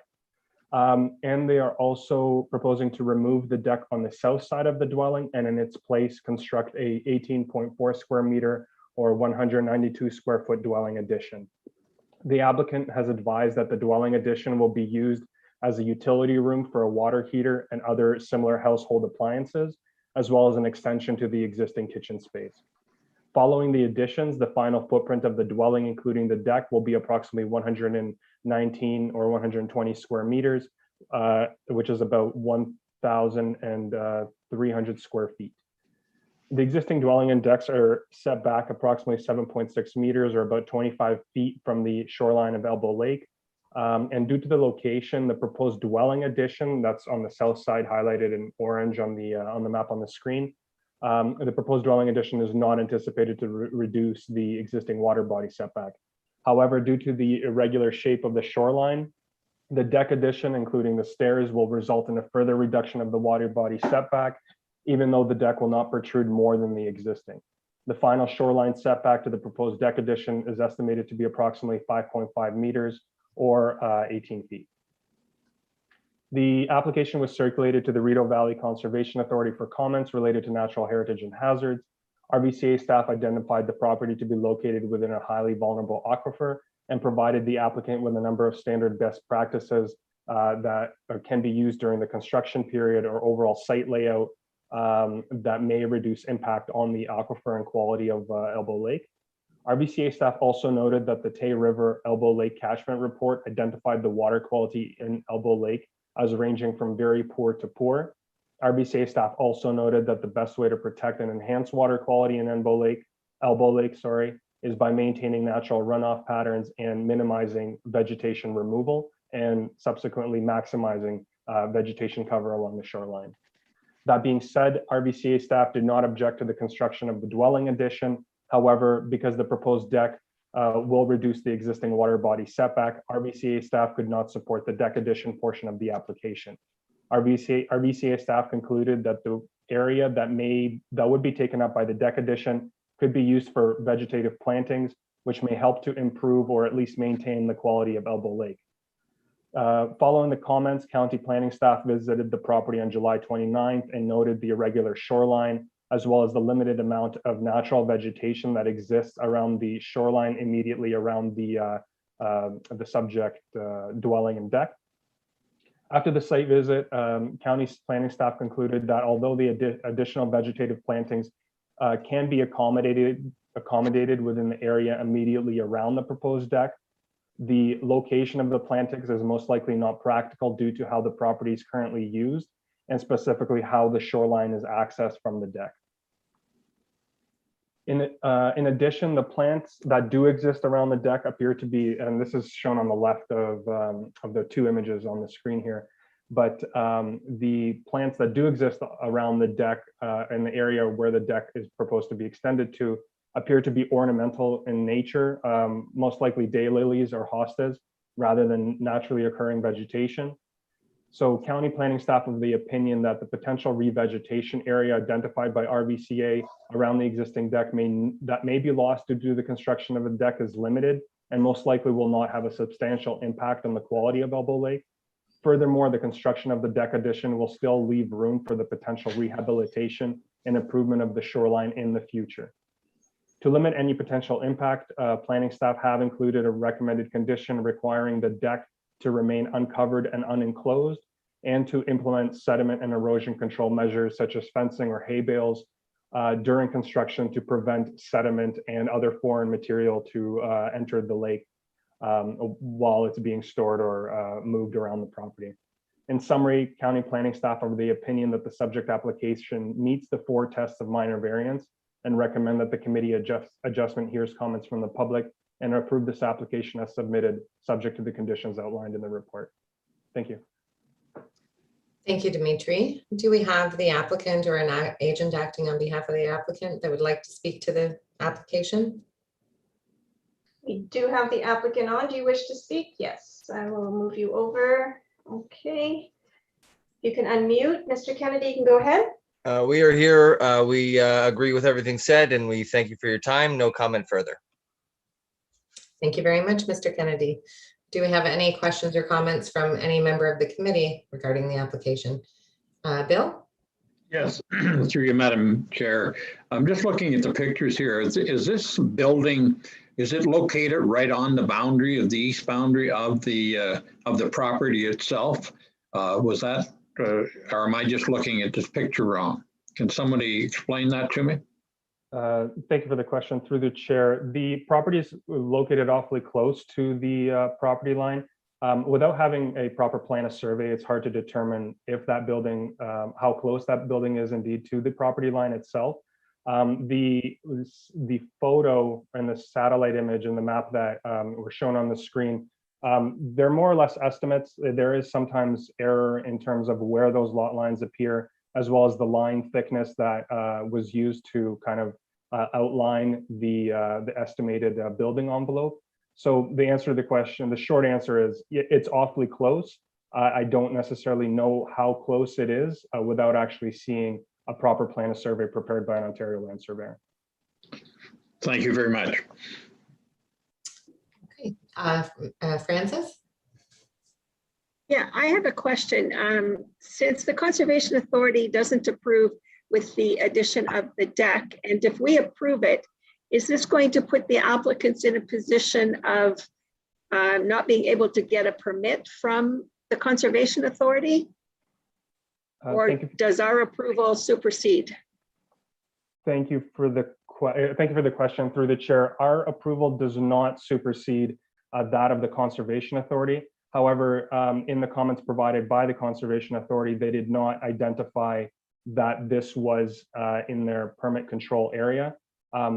Quite frankly, I don't really know if a permit would be required for the deck addition. Normally, comments from the Conservation Authority would indicate if a permit is required. Sometimes conservation authorities regulate within 30 or 45 meters of the shoreline. Sometimes they just regulate in-water works or shoreline works. So in this case, no comments from the Conservation Authority were provided that stated that the applicant is required to get a Conservation Authority permit. So as far as I can tell, and based on my assumption, I don't think that a permit from the Conservation Authority would be needed. Okay, thank you. Okay, any other members of the committee wishing to ask any questions? Madam Victor Chair. has his hand up. Oh, sorry, Victor, I couldn't see you. Yes. Okay. Thank you, Madam Chair. Yeah, I'm reading the RVCA report, and what they say is RVCA does not support the variance to allow for the expansion of the deck. That's pretty soft language. If they were really strongly opposed to the deck, they would let you know. So I don't think that the applicant needs to worry too much about getting a permit. But just for full disclosure, I'm a board member on the Rideau Valley Conservation Authority. So I would encourage the landowner to move away from the manicured lawn, if at all possible. Allow the great big weeds in your front yard, because that's the best way to preserve the lake, to preserve the shoreline. Please stop cutting your grass. And plant among the rocks. Yeah, yeah. So the natural plant life, it grows here in the shield, so you don't have to worry. Do some plantings, get some stuff in there. You can reach out to the Conservation Authority. I believe they have stewardship program or something where they will assist you either in planning, and sometimes they'll even give you some of the plants or sell them to you real cheap, so that you can rehabilitate your shoreline. Your shoreline right now, I know that the modern Western way of looking at things says your shoreline looks great when it's cut short. No, that's not good. Let it go wild. Thank you very much, Victor. Any other members of the committee have any questions or comments to add? Okay, and I can't see everyone, so if I miss someone, please speak out. Okay, do we have any members from the public wishing to comment or speak to the application? I don't believe we have anyone else. I do have two notations for Glenn Kennedy, so I don't know if their second one is on that wishes to speak. You can use the raise hand feature. Don't see no one. Oh, one moment, the hand is up. You can unmute, Mr. Kennedy.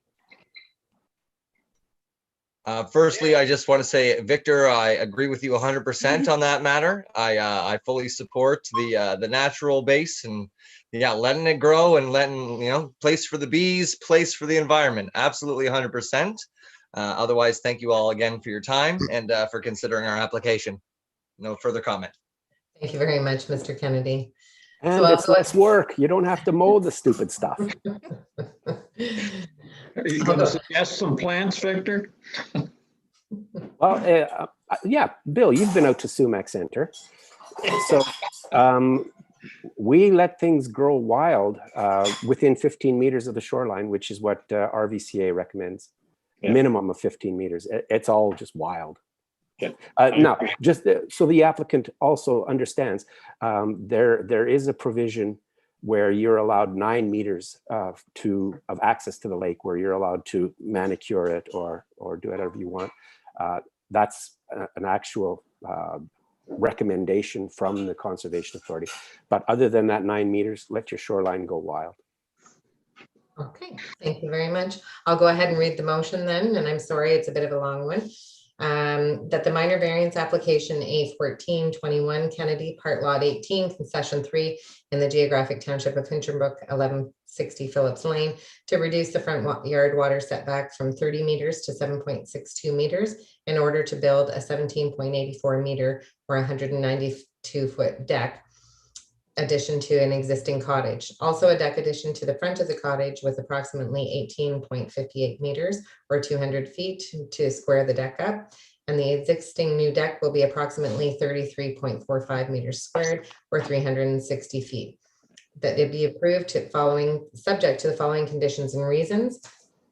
One, that the minor variance approved through application A1421 is for the construction of an addition to an existing dwelling within the 30-meter setback from the high water mark of Elbow Lake, and that the addition will have an approximate footprint of 18.4 square meters, and it will be located on the southern wall of the dwelling, and the existing setback of 7.6 meters will not change. B, that the construction of the deck in addition to an existing L-shaped deck with the 30-meter setback from the high water mark of Elbow Lake, and that the deck addition will include stairs on the southern extent and will have a total footprint of approximately 12.7 meters. The total area of the deck, including the stairs and the existing deck, will be 33.2 square meters, and that the setback from the deck to the shoreline will be anticipated to be approximately 5.5 meters, and that the deck will remain uncovered and unenclosed. 2, that the minor variance A1421 is applicable only to the Township of Central Frontenac zoning bylaw number 2011-52 and not to any subsequent zoning bylaws. The owner and applicant shall ensure that there are no adverse impacts on the neighboring properties, and as a result of the approved proposal, nor shall there be any increased runoff or grade changes to the property as a result of excavation or downspout orientation. A building permit is required for all demolition and the construction on the property, and there shall be no additional development or demolition of existing structures on the property without approval from the Township of Central Frontenac. 5, that the owner or applicant shall provide the building department a copy of the decision of the Committee of Adjustment together with any approved drawings, and that the drawings submitted with the building permit application must, in the opinion of the township, conform to the general intent and description of any approved drawings, including any amendments and conditions approved by the Committee of Adjustment, as stated in the decision. Additional variances may be required should any further zoning deficiencies be identified through the building permit application process. 6, should any work be undertaken along the shoreline of Elbow Lake, the permits would be required by the Rideau Valley Conservation Authority in coordination with the alteration of shorelines and water courses. There will be a fee associated with this application, which is separate from the fee that was required from the minor variance application. 7, that the following conditions are to be followed during the construction process. A, existing shoreline vegetation shall be maintained, and the effort will help to mitigate the effects of the erosion and surface runoff off the lake, and that the applicant is encouraged to replace all vegetation that is removed to accommodate the proposed development.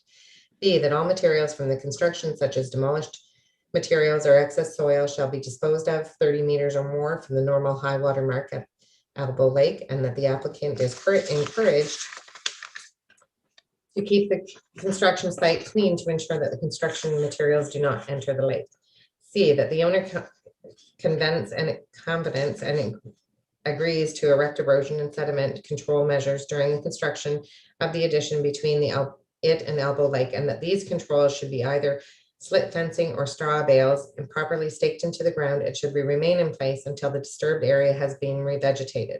The removal of sediment and erosion control should be done carefully, and trapped sediment should be disposed of at least 30 meters or more from the normal high water mark of Elbow Lake at a proper disposal site. The variance is minor because the proposed dwelling in addition will not further encroach into the existing water body setback, and it is not anticipated to negatively impact the shoreline or the water quality of Elbow Lake. Furthermore, the proposed deck addition will only encroach an additional 1.8 meters or 6 feet to the shoreline of Elbow Lake due to the irregular shape of the existing shoreline. It is in the opinion of the county of the planning staff that the revegetation and rehabilitation of that area will support the deck addition. It is minor and it is not practical to revegetate. This is due to the way the property is used and the shoreline and deck are accessed. It is also the opinion of the county planning staff that any revegetation of the area supporting the deck and in the addition is minor and will not result in a substantial improvement to the quality of Elbow Lake. The deck addition is not anticipated to have a negative impact on the shoreline aesthetics of Elbow Lake. The variance is desirable for the appropriate development of the lands in question because the proposed addition will increasingly the functionality of the dwelling by allowing for increased kitchen space and a utility room for the placement of a water heater and other similar household appliances. The expansion of the deck will allow for a more level amenity space between the dwelling and the shoreline. And at the present time, the slope leading from the dwelling to the shoreline is walkable, but too steep to support any other type of household and recreational activity. The proposed variance conforms to the general intent in the proposed Township of Central Frontenac zoning bylaw because the proposed addition will not further encroach into the required water setback, and the existing dwelling will meet all other bylaw requirements. It is important to note that the intent of the water body setback within the zoning bylaw is to reduce the impact on both the quality and character of Elbow Lake shoreline. It is in the opinion of the county staff that although the setback will be reduced by an additional 1.8 meters from the shoreline, that the deck that the expansion of the deck will not result in a negative impact on the quality and the aesthetics of Elbow Lake shoreline. The proposed variance conforms to the general intent and the purpose of the Township of Central Frontenac official plan because it is in keeping with the existing character of the development in the vicinity and conforms to the intent of the waterfront district policies, and it is not anticipated to further impact the quality of the shoreline or the aesthetics of the water body. All those in favor? Motion is carried. Okay. Next, we have other planning business, and it is a request from Jack Hamilton.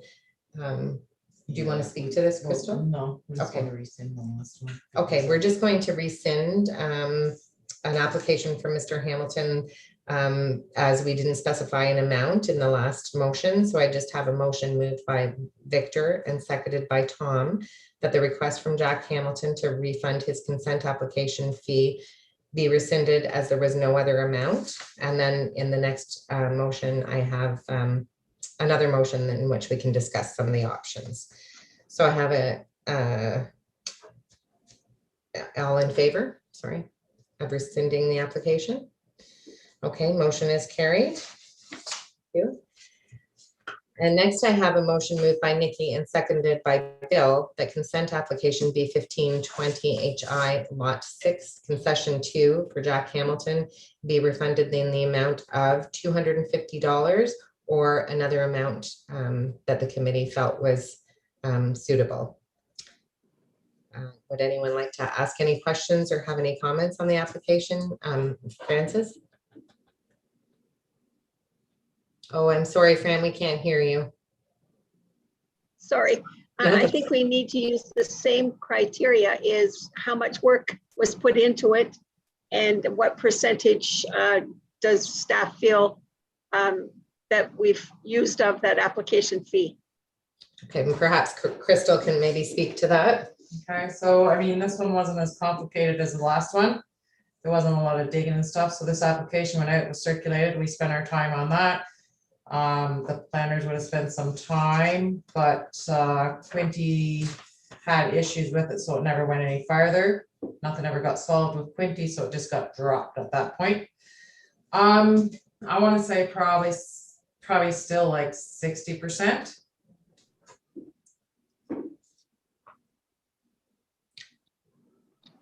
Does So what anyone else? What sorry, does $50 represent then? What percentage does that represent of the overall cost?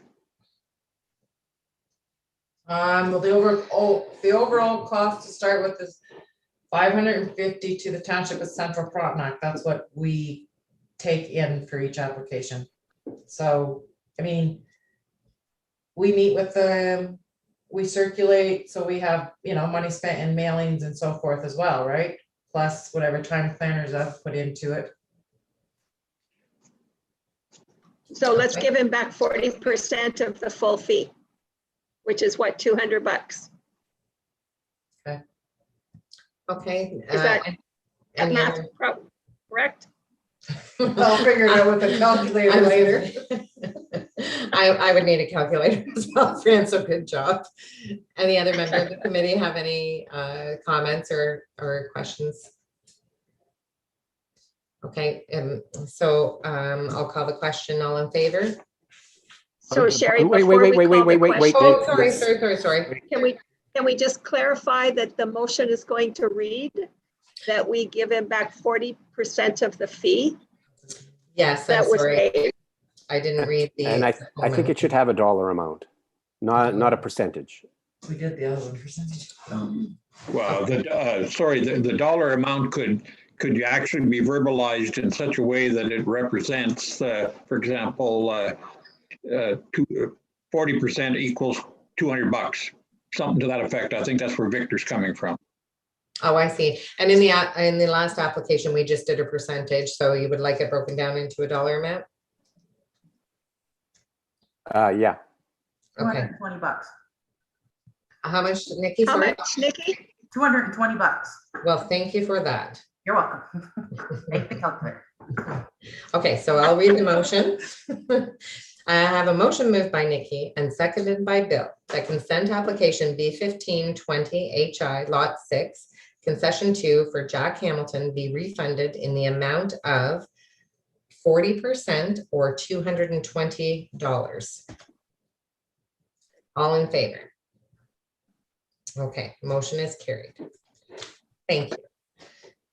Okay, and now I have a motion moved by Victor and seconded by Fran that this meeting be adjourned until 4 p.m. on September 9th, 2021.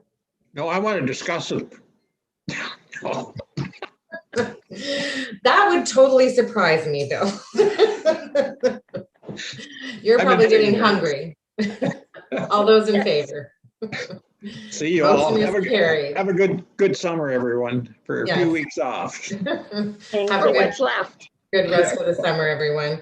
Thank you for Good listening night. to all the reading.